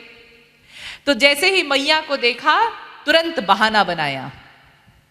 मैया ने कहा ओ कृष्ण ये तू क्या कर रहा है? तो तुरंत बहाना बनाया। कहते हैं मैया मैया, हाँ हाँ बोल, तूने मुझे ये जो कंगन पहना रखे हैं ना, हाँ हाँ, इस कंगन में जो ये हीरे पन्ना ये सब जो हीरे जवाहरात लगे हुए हैं ना, हाँ हाँ, इनसे ना मैया मेरा हाथ जला जा रहा था, तो हाथ को ठंडा करने के लिए माखन की हांडी में हाथ डुबा के बैठा हूं। हाँ, मैं चोरी नहीं कर रहा हूं। तो ये सुनकर मैया का सारा गुस्सा काफूर हो गया। मैया मुस्कुराने लगी कि देखो तो कितना भोला है, हाँ ऐसे बहाने बना रहा है। एक बार ऐसे ही यशोदा मैया ने छोटे से कन्हैया को नहलाया धुलाया, सारा श्रृंगार किया, नए वस्त्र पहनाए, नया सब श्रृंगार किया, और एक काला टीका लगा दिया कि कहीं मेरे लाला को नजर न लग जाए। लाला माने बेटा, बेटे को प्यार से ब्रजधाम में लाला कहते हैं। तो मैया कहती कहीं मेरे लाला को नजर न लग जाए, काला टीका भी लगा दिया और कहा अब जाओ लाला खेलो। अब छोटे से कन्हैया हैं, घुटने के बल चलने वाले अभी, तो घुटने के बल चलते चलते चलते वो घर की दहलीज पर दरवाजे पर पहुंच गए। अब देखिए घर के बाहर गोपियां खड़ी थीं। ये गोपियां रोज किसी ना किसी बहाने से उनके घर जाया करती थीं। एक बार कहीं उनका दर्शन मिल जाए, हाँ, तो उनके दर्शनों के लिए रोज जाती थी। अब रोज क्या क्या बहाना लेकर जाए, तो दही मही बेचने के बहाने जाती थी। हाँ देखिए, जिसके घर 9 लाख गाय हैं उसके यहाँ दही मही बेचने जा रही है। अरे उनको क्या कमी है। अब लेकिन कोई बहाना तो चाहिए ना, रोज रोज कैसे जाएं, तो दही मही बेचने के बहाने जाती हैं। अब बाहर गोपियां खड़ी थी, आवाज लगा रही थी दही ले लो दही ले लो। तो जैसे ही छोटे से कन्हैया घर के बाहर निकले और गोपियों ने उनको देखा, तो देखते ही इतनी सुंदर छवि थी कि देखते ही उनको समाधि लग गई, एक टक बस देखती रह गई। और अब तक जो बोल रही थी दही ले लो दही ले लो, अब कहने लगी श्याम सुंदर ले लो, गोविंद ले लो, माधव ले लो। हाँ, यानी समाधि लग गई उनकी, प्रेम समाधि, एक टक श्री कृष्ण को देखती रह गई। और सिर पे जो उनकी मटुकियां रखी थी वो सब नीचे गिर गई और वहां पूरा कीचड़ हो गया। कन्हैया ने देखा, अरे वाह कीचड़, अब तो मैं इसमें लोटूंगा। हाँ, क्योंकि बच्चों को कीचड़ बहुत पसंद आती है ना, बच्चे कीचड़ में खेलने लगते हैं। तो कन्हैया ने देखा कि अरे वाह कीचड़। और देखिए यहां विशेष बात है, यहां तो गोपियों की चरण धूलि है। हाँ, भक्तों की चरण धूलि भगवान को अत्यंत प्रिय है। भागवत में भगवान कहते हैं निरपेक्षम मुनिम शांतम निरवैरम समदर्शनम अनुव्रजाम्यहम नित्यम पूयेत्यंघ्रिरेणुभिः। 11वें स्कंद के 14वें अध्याय का 16वां श्लोक भागवत का। भगवान कहते हैं मैं अपने भक्तों के पीछे पीछे चलता हूं, महापुरुषों के पीछे पीछे चलता हूं। क्यों? उनकी रक्षा करने के लिए चलते होंगे? अरे नहीं नहीं नहीं नहीं, रक्षा तो मैं उनके भीतर बैठकर करता हूं। तो फिर पीछे पीछे क्यों चलते हैं? ताकि उन भक्तों की, उन महापुरुषों की चरण धूलि उड़े, मेरे ऊपर पड़े और मैं पवित्र हो जाऊं। इस आशा से मैं भक्तों के पीछे पीछे चलता हूं। सोचिए, महापुरुषों का वो स्थान है कि उनकी चरण धूलि पाने के लिए भगवान व्याकुल हैं। और यहां पर तो देखिए गोपियों की चरण धूलि है, गोपियां महापुरुषों में टॉप करती हैं। तो भगवान छोटे से हैं अभी, उन्होंने कहा अरे वाह ये तो गोपियों की चरण धूलि और कीचड़, और तुरंत उसमें लोटना प्रारंभ कर दिया। अब जब गोपियों को होश आया, समाधि टूटी, तो उन्होंने देखा अरे ये कन्हैया क्या कर रहा है, अरे कोई देखेगा तो क्या सोचेगा। तो गोपियां झटपट अपने अपने घरों को भाग गई। अब यशोदा मैया ने सोचा कि अरे बहुत देर हो गई है, पता नहीं ये कन्हैया क्या कर रहा है, कहाँ है, तो जाकर देखना चाहिए। तो गोपियां जब यशोदा मैया बाहर निकली तो क्या देखती है, सारा शरीर कीचड़ में सान रखा है कन्हैया ने। तो बड़े गुस्से में यशोदा मैया कहती हैं, इदानी मंग मक्षाली रचितम चानुलेपनम इदानी मेवते कृष्ण धूली धूसरितम वपुः। सार्वभौम भट्टाचार्य जी लिखते हैं कि मैया ने कहा कि अरे अभी आधा घंटा भी तो नहीं हुआ, मैंने तुझे नहलाया धुलाया, नए कपड़े पहनाए, सारा श्रृंगार किया और सारा शरीर तूने धूल में सान रखा है, मिट्टी में। तो बड़े गुस्से में कन्हैया की बाहों को पकड़कर अपनी ओर खींचते हुए मैया कहती हैं, पंकाभिषिक्त सकलावयवं विलोक्य दामोदरं वदति कोपवशाद् यशोदा त्वं शूकरोसि गत जन्मनि पूतनारे ऋत्युक्ति सस्मित मुखो वतु नो मुरारी। सूक्ति। यशोदा मैया कन्हैया को अपनी ओर खींचते हुए कहती हैं, ओ कृष्ण, ओ मेरे बाप।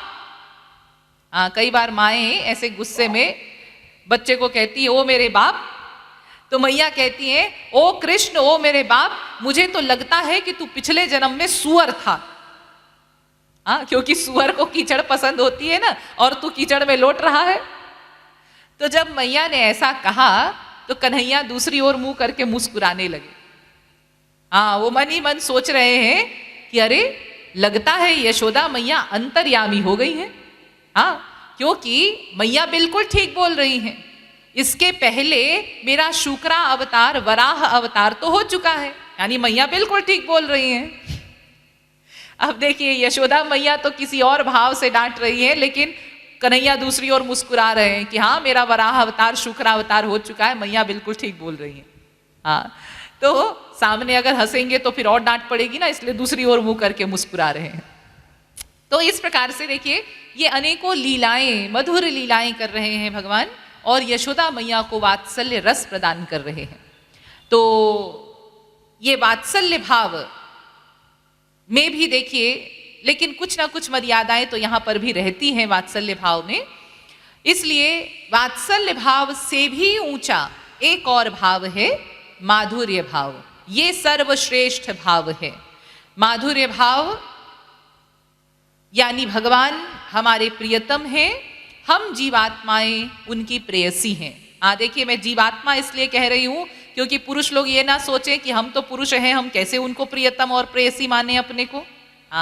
यहाँ पर शरीर का संबंध नहीं है भगवान से, आत्मा का परमात्मा से संबंध है। तो प्रत्येक जीवात्मा उस एक परमात्मा का अंश है, वो प्रियतम है, और प्रत्येक जीवात्मा उनकी प्रेयसी है। वही एक परम पुरुष, वो हमारे सर्वस्व हैं। तो इसलिए ये माधुर्य भाव, ये सर्वश्रेष्ठ भाव, और इसीलिए इस माधुर्य भाव में सभी भावों का समावेश होता है। माधुर्य भाव में मर्यादाएं बिल्कुल समाप्त हो जाती हैं, और सबसे टॉप क्लास का रस इसी माधुर्य भाव की उपासना से मिलता है। ये सबसे ऊंचा है। तो ऊंचे वाले भाव में नीचे के भाव सब निहित रहते हैं। मतलब अगर आप माधुर्य भाव से उपासना करते हैं, तो देखिए प्रियतम तो वो हमारे हैं ही, लेकिन जब चाहे आप उनको पुत्र भी मान सकते हैं। वात्सल्य भाव में आ जाइए, वो हमारे पुत्र हैं मान लीजिए। जब चाहे उनको सखा मान सकते हैं, जब चाहे उनको अपना स्वामी मान सकते हैं, अपने को दास मान सकते हैं, जब चाहे उनको राजा और अपने को प्रजा मान सकते हैं। यानी हर भाव में जाने की छूट है माधुर्य भाव के उपासकों को। ये जो आप लोग गाते हैं ना, त्वमेव माता च पिता त्वमेव सर्वम मम देव देव, ये क्या है? ये इसी माधुर्य भाव का मंत्र है, श्लोक है। यानी माधुर्य भाव का उपासक ही ये बोल सकता है कि तुम मेरे सब कुछ हो, प्रियतम भी हो, पुत्र भी हो, सखा भी हो, स्वामी भी हो, राजा भी हो, सब कुछ हो। ये माधुर्य भाव वाले बोल सकते हैं। लेकिन वात्सल्य भाव वाले, सख्य भाव वाले ये नहीं बोल सकते कि तुम मेरे सब कुछ हो। जो वात्सल्य भाव से प्रेम करते हैं, यानी भगवान को अपना पुत्र मानते हैं, वो कभी उनको अपना प्रियतम या पति नहीं मान सकते, मर्यादा का उल्लंघन होगा। जैसे यशोदा मैया श्री कृष्ण को पुत्र मानती हैं, वात्सल्य भाव की उपासक हैं, तो तो वो कभी भी श्री कृष्ण को अपना प्रियतम या पति नहीं मान सकती, मर्यादा का उल्लंघन हो जाएगा। तो नीचे वाले ऊपर के भाव में नहीं जा सकते, लेकिन ऊपर वाले नीचे के भाव में आ सकते हैं। तो ये माधुर्य भाव सर्वश्रेष्ठ भाव है, और इस माधुर्य भाव में सभी भाव का समावेश होता है। जब चाहे भगवान को जो मान लो, सब भाव में जाने की छूट है। देखिए, आप लोग संसार में भी ये देख सकते हैं, संसार में भी ऐसा ही होता है। जहां माधुर्य भाव होता है संसार में, माधुर्य भाव के साथ साथ अन्य भावों का भी समावेश होता है।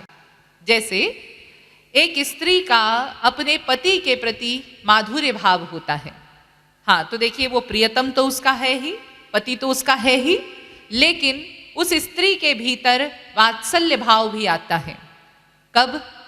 जब वो अपने पति को भोजन कराती है, उस समय उसके भीतर वात्सल्य भाव रहता है। जैसे एक माँ अपने बच्चे को भोजन कराती है, उसी भाव से पत्नी पति को भोजन कराती है, उस समय वात्सल्य भाव रहता है उसके भीतर।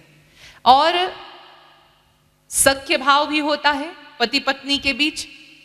पति अपनी हर गुप्त बात की मंत्रणा पत्नी से करता है, पत्नी अपनी हर गुप्त बात की मंत्रणा पति से करती है। माने सखा के समान हर बात एक दूसरे से वो शेयर करते हैं, बताते हैं। तो सख्य भाव भी होता है दोनों के बीच। और दास्य भाव भी होता है, पत्नी का पति के प्रति दास्य भाव भी होता है, यानी पति की वो दासी के समान सारे जीवन सेवा भी करती है। तो यानी संसार में भी जहां माधुर्य भाव होता है, माधुर्य भाव के साथ सभी भावों का समावेश होता है। हाँ, लेकिन एक अंतर है, ईश्वरीय जगत के माधुर्य भाव में और संसारी जगत के माधुर्य भाव में एक बहुत बड़ा अंतर होता है। वो क्या है? देखिए, संसार में भले ही पत्नी के पति के प्रति पांचों भाव होते हैं, लेकिन वो शब्दों का प्रयोग नहीं कर सकती।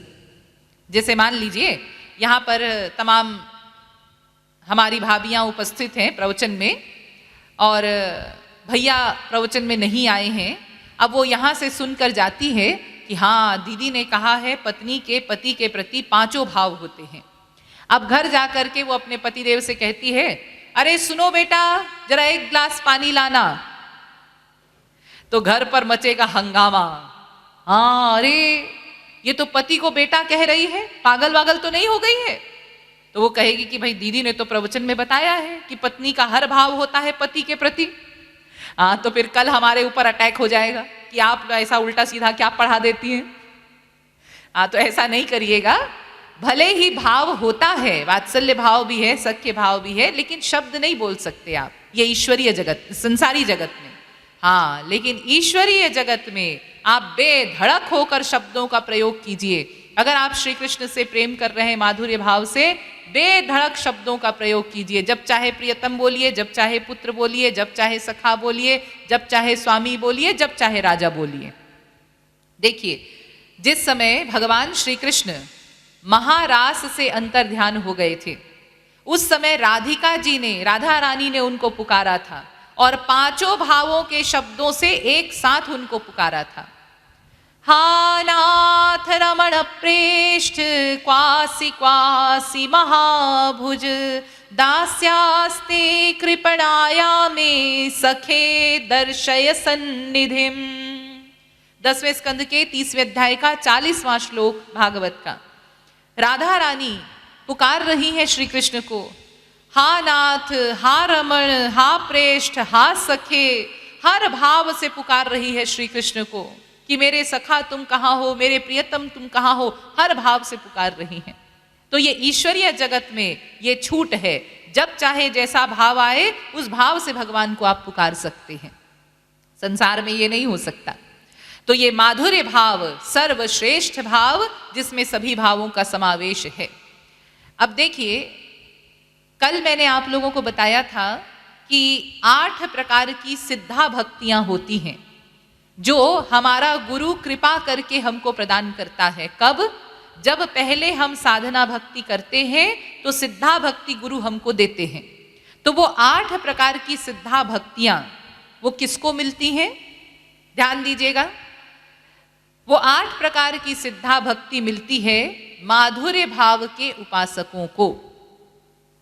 प्रेमा भक्ति, स्नेह भक्ति, मान भक्ति, प्रणय भक्ति, राग भक्ति, अनुराग भक्ति, भावावेश भक्ति और महाभाव भक्ति। ये 8 प्रकार की भक्ति होती है। तो ये मिलती हैं माधुर्य भाव से उपासना करने वालों को ही। तो देखिए, माधुर्य भाव में भी 3 कक्षा होती हैं। तो किस कक्षा से प्रेम करने पर कौन सी भक्ति हमको मिलेगी, अब मैं आप लोगों को ये बताने जा रही हूँ। बहुत ही महत्वपूर्ण है, बहुत ध्यान से आप लोग सुनेंगे। ये 8 प्रकार की भक्ति किसको मिलती हैं, कौन सी कक्षा के प्रेम से कौन सी भक्ति मिलेगी, ये बताने जा रही हूँ। तो देखिए, माधुर्य भाव की 3 कक्षाएं हैं। पहली है साधारणी रति, नंबर 2 समंजसा रति और नंबर 3 समर्था रति। तो पहली है साधारणी रति। ये साधारणी रति का उपासक कौन होता है? जो भगवान को प्रियतम मानकर, अपने को प्रेयसी मानकर माधुर्य भाव से श्री कृष्ण की उपासना करते हैं, लेकिन अपने सुख के लिए वो भगवान से प्रेम करते हैं, अपने सुख के लिए प्रियतम मानकर प्रेम करते हैं। अपने सुख से मतलब क्या? हाँ देखिए, अपने सुख से मतलब ये नहीं है कि वो संसार मांगते हैं, जैसे हम लोग हर समय संसार मांग रहे हैं ना, धन मिल जाए, पैसा मिल जाए, ये पोस्ट मिल जाए, ये मिल जाए, वो मिल जाए। हाँ, ऐसे नहीं होते वो। अरे, ईश्वरीय जगत में प्रवेश करने के लिए पहली शर्त है कि सब संसारी कामनाओं को त्यागना है। हाँ, तो फिर ये जो साधारणी रति के उपासक हैं, ये अपना सुख चाहते हैं का क्या मतलब है? इसका मतलब है वो भगवान का, श्री कृष्ण का शब्द, स्पर्श, रूप, रस और गंध चाहते हैं, ताकि उससे उनको सुख मिले। अपने सुख के लिए वो भगवान का विषय पाना चाहते हैं, संसार नहीं चाहते, भगवान का ही विषय चाहते हैं, लेकिन अपने सुख के लिए चाहते हैं। तो इस कक्षा के जो उपासक होते हैं, ये 8 प्रकार की सिद्धा भक्ति में से पहली वाली भक्ति प्राप्त करते हैं, प्रेमा भक्ति, ये पहली वाली। इसके आगे ये लोग नहीं जा सकते। तो ये जो प्रेम है, साधारणी रति का प्रेम, ये 3rd क्लास का प्रेम कहलाता है। अपने सुख के लिए भगवान का विषय चाहना, भगवान से प्रेम कर रहे हैं, ये 3rd क्लास का प्रेम है। तो इस कक्षा की उदाहरण हमारे यहाँ हुई है कुब्जा। नाम सुना होगा आप लोगों ने कुब्जा का। कुब्जा जो थी वो कुबड़ी थी, कुरूपा थी। तो कुब्जा का जो प्रेम था श्री कृष्ण से, वो इसी कक्षा का प्रेम था। वो अपने सुख के लिए उनको प्रियतम मानकर प्रेम करती थी। तो इसलिए कुब्जा को प्रेमा भक्ति मिली, उसके आगे वो नहीं जा पाई। अब उसके आगे कौन जाएंगे? तो दूसरी कक्षा है समंजसा रति। समंजसा रति के उपासक कौन है? जो भगवान को प्रियतम मानकर प्रेम करते हैं, लेकिन भगवान के सुख का भी ख्याल रखते हैं और अपने सुख का भी उनको ख्याल रहता है। माने वो दोनों का सुख चाहते हैं, उनको भी सुख मिले, हमको भी सुख मिले, 50-50 वाला प्यार। तो इस कक्षा के उपासक वो जाते हैं 5 कक्षा और आगे। प्रेमा भक्ति, स्नेह भक्ति, मान भक्ति, प्रणय भक्ति, राग भक्ति, अनुराग भक्ति, यहाँ तक वो लोग पहुँचते हैं। लेकिन यहाँ जाके वो भी रुक जाते हैं, इसके आगे वो लोग नहीं जा सकते। तो इस कक्षा के उपासक कौन हुए हैं हमारे इतिहास में? उदाहरण, ये जो भगवान की 16,108 रानियां हैं ना, रुक्मिणी इत्यादि, सत्यभामा इत्यादि, ये भगवान की जो पत्नियां हैं, इनका जो प्रेम था वो इसी कक्षा का प्रेम था।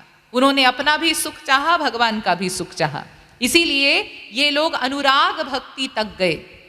हाँ, ये रुक्मिणी कौन है? महालक्ष्मी जी की अवतार हैं रुक्मिणी, और वो अनुराग भक्ति तक पहुंची। इसीलिए महालक्ष्मी जी की सीट केवल अनुराग भक्ति तक है। महालक्ष्मी जी इससे आगे नहीं जा पाई, अनुराग भक्ति पर रुक गई। उसके आगे कौन गए? तीसरी कक्षा, समर्था रति के उपासक। ये कौन होते हैं? ये वो होते हैं जो भगवान को प्रियतम मानकर प्रेम करते हैं, लेकिन केवल और केवल उनके सुख के लिए, श्री कृष्ण के सुख के लिए उनसे प्रेम करते हैं। इनके भीतर कभी भी अपने सुख की कोई कामना नहीं आती, स्वप्न में भी ये अपना सुख नहीं चाहते। केवल हमारे प्रियतम को कैसे सुख मिले, ये एकमात्र इनकी कामना होती है। तो तो ये लोग जाते हैं सबसे टॉप पर, महाभाव भक्ति पर। ये सबसे टॉप क्लास महाभाव भक्ति। तो इस कक्षा के उदाहरण हुए हैं हमारे इतिहास में गोपियां। ये जो गोपियों का प्रेम था वो इसी कक्षा का प्रेम था। समर्थारति की उपासक थी गोपियां। उन्होंने कभी भी स्वप्न में भी अपना सुख नहीं चाहा। हर कार्य जो गोपियां करती हैं श्री कृष्ण के सुख के लिए करती हैं। भगवान कहते हैं निजेंद्रिय सुख वांछा ना है गोपीकार, कृष्ण सुख है तू करें संगम विहार। चैतन्य महाप्रभु ने बताया कि गोपियां जो श्री कृष्ण के साथ विहार करती थीं वो भी श्री कृष्ण के सुख के लिए करती थीं। गोपियां भोजन करती थीं वो भी श्री कृष्ण के सुख के लिए करती थी।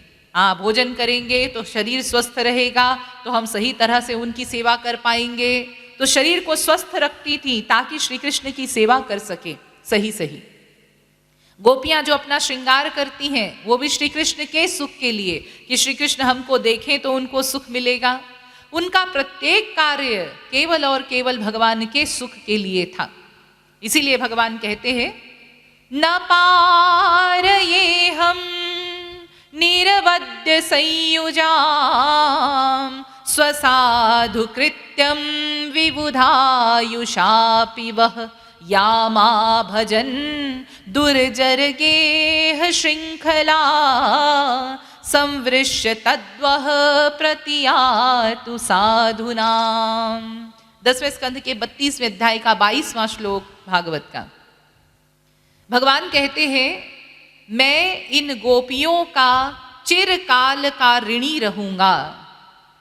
इन गोपियों ने मेरे सुख के लिए लोक और वेद का भी परित्याग कर दिया। इन्होंने मेरे सुख के लिए सर्वस्व त्याग कर दिया। मैं इनके ऋण से कभी उऋण नहीं हो सकता। देखिए उन गोपियों का प्रेम कैसा रहा होगा ये अभी हम लोग भला क्या अनुमान लगा पाएंगे। अभी तो हम लोग 3rd क्लास के प्रेम में भी नहीं पहुंच पाए हैं। हाँ, कुब्जा का जो प्रेम है वो कहलाता है सकाम प्रेम, सकाम भक्ति, यानी अपने सुख के लिए भगवान का विषय चाहना, ये सकाम भक्ति कहलाती है। गोपियों का प्रेम निष्काम भक्ति, जिसमें अपने सुख की कोई कामना ना हो, वो कहलाती है निष्काम भक्ति। और जो हम लोग करते हैं उसमें तो भक्ति शब्द जोड़िएगा भी नहीं। अभी तो हम लोग सकाम भक्त भी नहीं बन पाए हैं। ये जो हर समय हम लोग संसार मांग रहे हैं ना, ये भक्ति है ही नहीं, ये केवल सकामता है। भक्ति तो उस दिन प्रारंभ होगी जब समस्त सांसारिक कामनाएं छूट जाएंगी। तो सकाम भक्त वो होते हैं जो केवल भगवान का विषय चाहते हैं, लेकिन हम लोग अभी वहां भी नहीं पहुंच पाए हैं। तो हम लोग क्या समझेंगे जब सकाम भक्तों को नहीं समझ सकते तो निष्काम भक्तों को, गोपियों को क्या समझ पाएंगे। लेकिन फिर भी एक अनुमान लगा सकते हैं कि कैसा प्रेम था गोपियों का श्री कृष्ण के प्रति। एक उदाहरण है, एक बार भगवान श्री कृष्ण और उनकी 16,108 रानियां द्वारिका में जब निवास कर रहे थे, तो ये रुक्मिणी इत्यादि जो रानियां थी, भगवान की पत्नियां, उनके मन में एक शंका पैदा हुई, मस्तिष्क में एक शंका पैदा हुई कि ये श्री कृष्ण हर समय हमारे साथ रहते हैं 24 घंटे, लेकिन हर वक्त गोपियों का ही नाम क्यों जपा करते हैं। सोते रहते हैं तो सोते सोते भी वो गोपियों का ही नाम लेते रहते हैं, हर समय गोपियों का ही बखान करते हैं। तो ऐसी क्या बात है इन गोपियों में जो हम रानियों में नहीं है। तो भगवान ने नोट कर लिया कि हाँ, दिमाग में कीड़ा पैदा हो गया है, अब इसका इलाज करना पड़ेगा, ट्रीटमेंट तो करना पड़ेगा। तो भगवान ने एक लीला की। अचानक दर्द से तड़पने लगे, छटपटाने लगे। अरे मेरे सिर में बहुत दर्द हो रहा है, मैं मरा जा रहा हूं, मेरा सर फटा जा रहा है। रानियां परेशान हो गई कि अरे अभी अभी तो ठीक ठाक थे, ये अचानक क्या हो गया इनको। अब सब परेशान हैं कि क्या करें, कैसे ठीक हो। उसी समय वहां नारद जी पहुंच गए। नारद जी ने पूछा क्या बात है माताओं, आप लोग बड़ी परेशान दिख रही हैं। अरे नारद जी देखो ना, हमारे प्राण वल्लभ को बड़ा कष्ट है, वो कैसे ठीक होगा। तो नारद जी समझ गए हाँ कोई तो लीला हो रही है। हाँ, ये अचानक का सिर दर्द कहाँ से आ गया। तो नारद जी ने जाकर पूछा प्रभु क्या बात है, सब ठीक ठाक तो है। अरे नारद, मेरा सर फटा जा रहा है, मैं दर्द से मरा जा रहा हूं। अच्छा तो प्रभु ये कैसे ठीक होगा, ये भी आप ही बता दीजिए। हाँ, अब खुद की बीमारी है तो खुद ही बताएं इलाज उसका। तो भगवान कहते हैं नारद, अगर कोई महापुरुष अपनी चरण धूलि मुझे दे दे और वो मैं थोड़ा अपने मुंह में डाल लूं, थोड़ा सिर में लगा लूं, तो मैं ठीक हो जाऊंगा। तो नारद जी ने कहा, हूं तो महापुरुष मैं भी, हाँ, लेकिन भैया अपन इस झगड़े में नहीं पड़ते, पता नहीं इनकी कौन सी नई लीला है। एक बार तो हमारा बंदर का मुंह बना दिया था, आप कहीं गधे का ना बना दें। हाँ, हम इस चक्कर में नहीं पड़ते इनकी लीला के। तो नारद जी ने कहा, और ये जितनी पत्नियां हैं भगवान की, ये सब महापुरुषों की दादियां ही तो हैं। अरे कोई साधारण स्त्री तो भगवान की पत्नी बनेगी नहीं, ये सब महापुरुष ही हैं। हाँ, तो इनसे बोलना चाहिए। नारद जी ने जाकर कहा, माताओं, अगर आप लोग अपनी चरण धूलि दे दें और वो आपके प्राण वल्लभ थोड़ा मुंह में डालें, थोड़ा सिर में लगा लें, तो वो ठीक हो जाएंगे। सारी गोपियां बरस पड़ी नारद जी के ऊपर। नारद जी, आपका दिमाग तो ठीक है, हम अपने पति को अपने पैर की धूलि देंगी? अरे इतिहास में हम लोग बदनाम हो जाएंगे कि ऐसी पत्नियां थी, और हमको नरक मिलेगा, नरक, अपने पति को हम पैर की धूलि देंगी। तो वहां से डांट पड़ गई।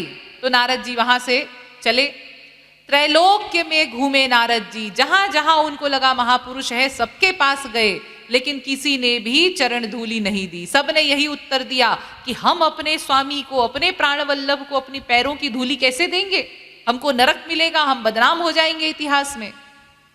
तो थक हार के नारद जी वापस आ गए। आकर कहा, प्रभु अब ये भी बता दीजिए कि आपकी ये चरण धूलि औषधि कहाँ मिलेगी? हाँ, कोई भी महापुरुष चरण धूलि देने को तैयार नहीं है। भगवान ने कहा, नारद तुम सब जगह नहीं गए। अरे नहीं नहीं नहीं, मैं त्रैलोक्य में घूम आया। तो भगवान कहते हैं, तुम ब्रज में गए गोपियों के पास? हाँ, जरा वहां जाओ ब्रज में। नारद जी ने कहा, प्रभु बड़े बड़े महापुरुषों ने जब देने से मना कर दिया, तो ये गांव की अंगूठा छाप गंवार गोपियां वो भला क्या देंगी? भगवान ने कहा, नारद तुम जाओ तो सही पहले। तो खैर नारद जी गए। अब जाकर उन्होंने जैसे ही गोपियों को बताया कि गोपियों, तुम्हारे प्राण वल्लभ को बड़ा कष्ट है। ये सुनते ही गोपियां बेचैन हो गई, व्याकुल हो गई। क्या हुआ नारद जी, जल्दी बताइए, हमारे प्राण वल्लभ को क्या कष्ट है? नारद जी ने कहा, उनके सर में बड़ा दर्द है और वो कह रहे हैं कि अगर कोई महापुरुष चरण धूलि दे दे, वो सिर में लगाएं, थोड़ा मुंह में डालें, तो वो ठीक हो जाएंगे। ये सुनते ही सारी गोपियां पैर फैलाकर बैठ गईं। लो नारद जी, जितनी चरण धूलि चाहिए ले जाइए। नारद जी ने कहा, अरे जानती भी हो क्या कर रही हो, किसको अपनी चरण धूलि दे रही हो? गोपियों ने कहा, हाँ हाँ नारद जी, हम सब जानती हैं। आप यही कहना चाहते हैं ना कि हम अपने प्राण वल्लभ को चरण धूलि देंगे तो हमको नरक मिलेगा, हमको लोग बदनाम करेंगे। तो नारद जी, नरक तो हम सब लोग अनंत अनंत बार पहले भी हो आए हैं, और यदि अपने प्राण वल्लभ के कष्ट को दूर करने के लिए एक बार फिर नरक जाना पड़े, तो ऐसा नरक तो हमको बार बार मिले जिससे हमारे प्राण वल्लभ के कष्ट दूर हों। और रही बात बदनामी की, तो बदनामी को ताक पर रखकर तो हमने उनसे प्यार किया है, बदनामी की परवाह तो हम वैसे ही नहीं करती हैं। तो इसलिए ये सब छोड़िए, चाहे कोई बदनाम करे, चाहे नरक मिले, लेकिन हमारे प्राण वल्लभ का कष्ट दूर हो जाए। आप ले जाइए जितनी चरण धूलि चाहिए। नारद जी ने कहा, धन्य है ये गोपियां, ना इनको नरक की परवाह है, ना इनको बदनामी की परवाह है, एकमात्र श्री कृष्ण को सुख कैसे मिले।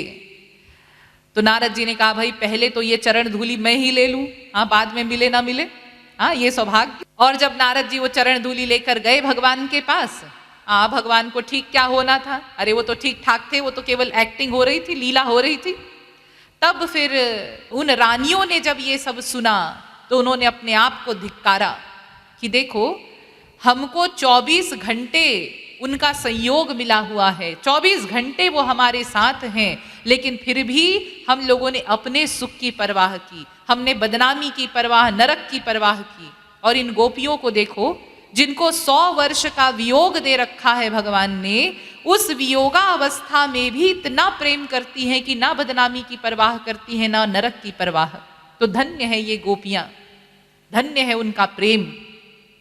तो ऐसा था उन गोपियों का प्रेम, जहां अपना सुख तो कभी आया ही नहीं उनके स्वप्न में भी। तो ये है समर्थारति का प्रेम, इसी को कहते हैं निष्काम प्रेम। तो ये निष्काम प्रेम जो समर्थारति का भाव है, इस भाव से हमको प्रेम करना है, और इस भाव से के जो उपासक होते हैं वो ही सबसे टॉप पर पहुंचते हैं महाभाव भक्ति पर। तो जिस कक्षा पर गोपियां बैठी है ना, वहां पर ब्रह्मा जी ने 60,000 दिव्य वर्ष तक तपस्या की कि गोपियों की वो सीट मिल जाए, चरण धूलि मिल जाए, लेकिन ब्रह्मा जी नहीं प्राप्त कर पाए।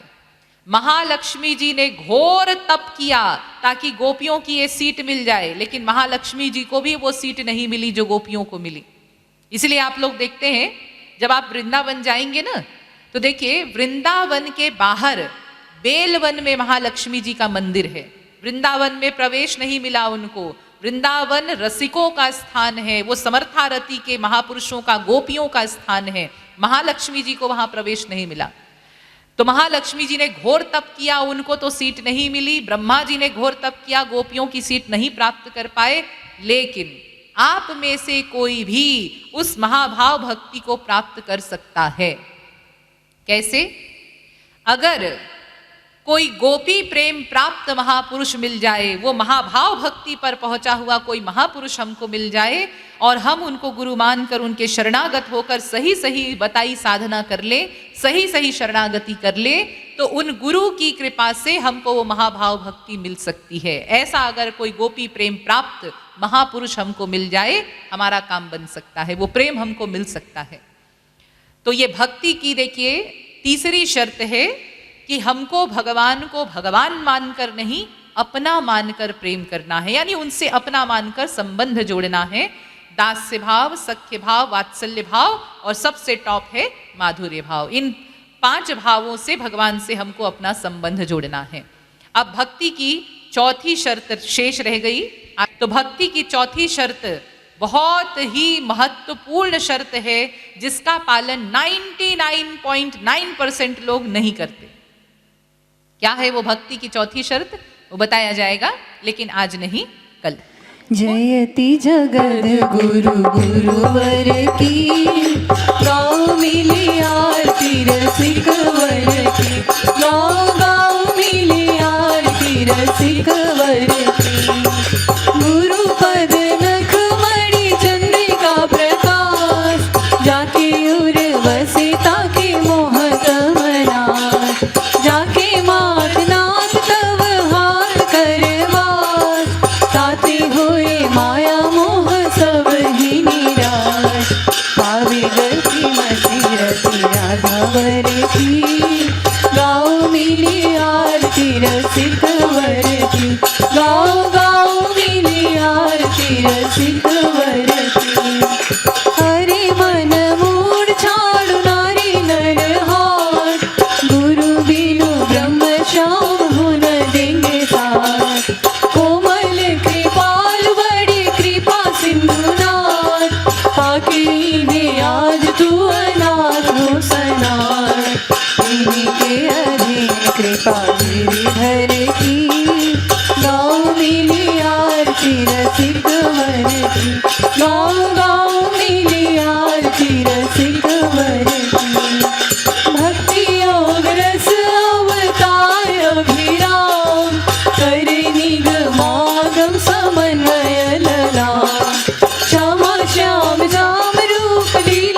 रसिकवर की, गाँव गाँव मिली आरती रसिकवर की। आरती प्रीतम प्यारी की, बनवारी नथवारी की। आरती प्रीतम प्यारी की, बनवारी नथवारी की। धून सिर कनक मुकुट झलके, धून श्रुति कुंडल भल हलके, धून दृग प्रेम सुधा छलके। रसीले बैन रसीले नैन रसीले सैन, धून नैनन मनहारी की, बनवारी नथवारी की।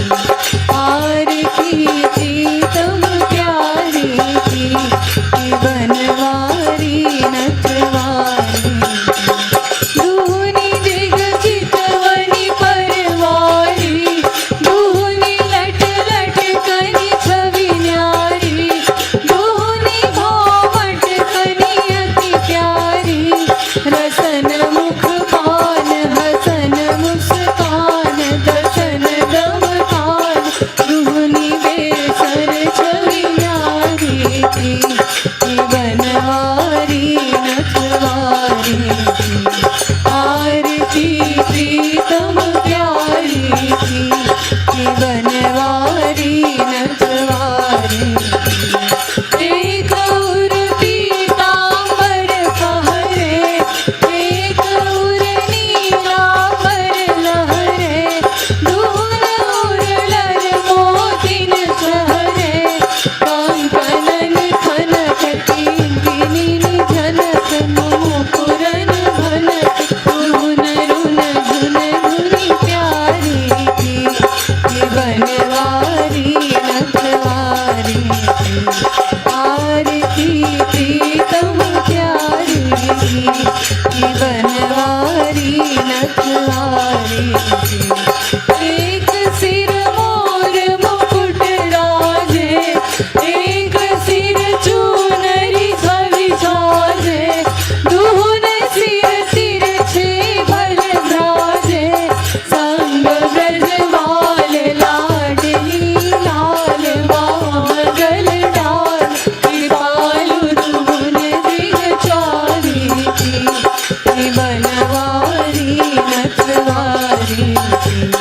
आरती प्रीतम प्यारी की, बनवारी नथवारी की। आरती प्रीतम प्यारी की, बनवारी नथवारी की। बोलिए श्रीमद सद्गुरु सरकार की, वृंदावन बिहारी लाल की, श्रीमद युगल सरकार की, भगवान श्री पशुपतिनाथ की जय। जय श्री राधे, जय जय श्री राधे, जय जय श्री राधे।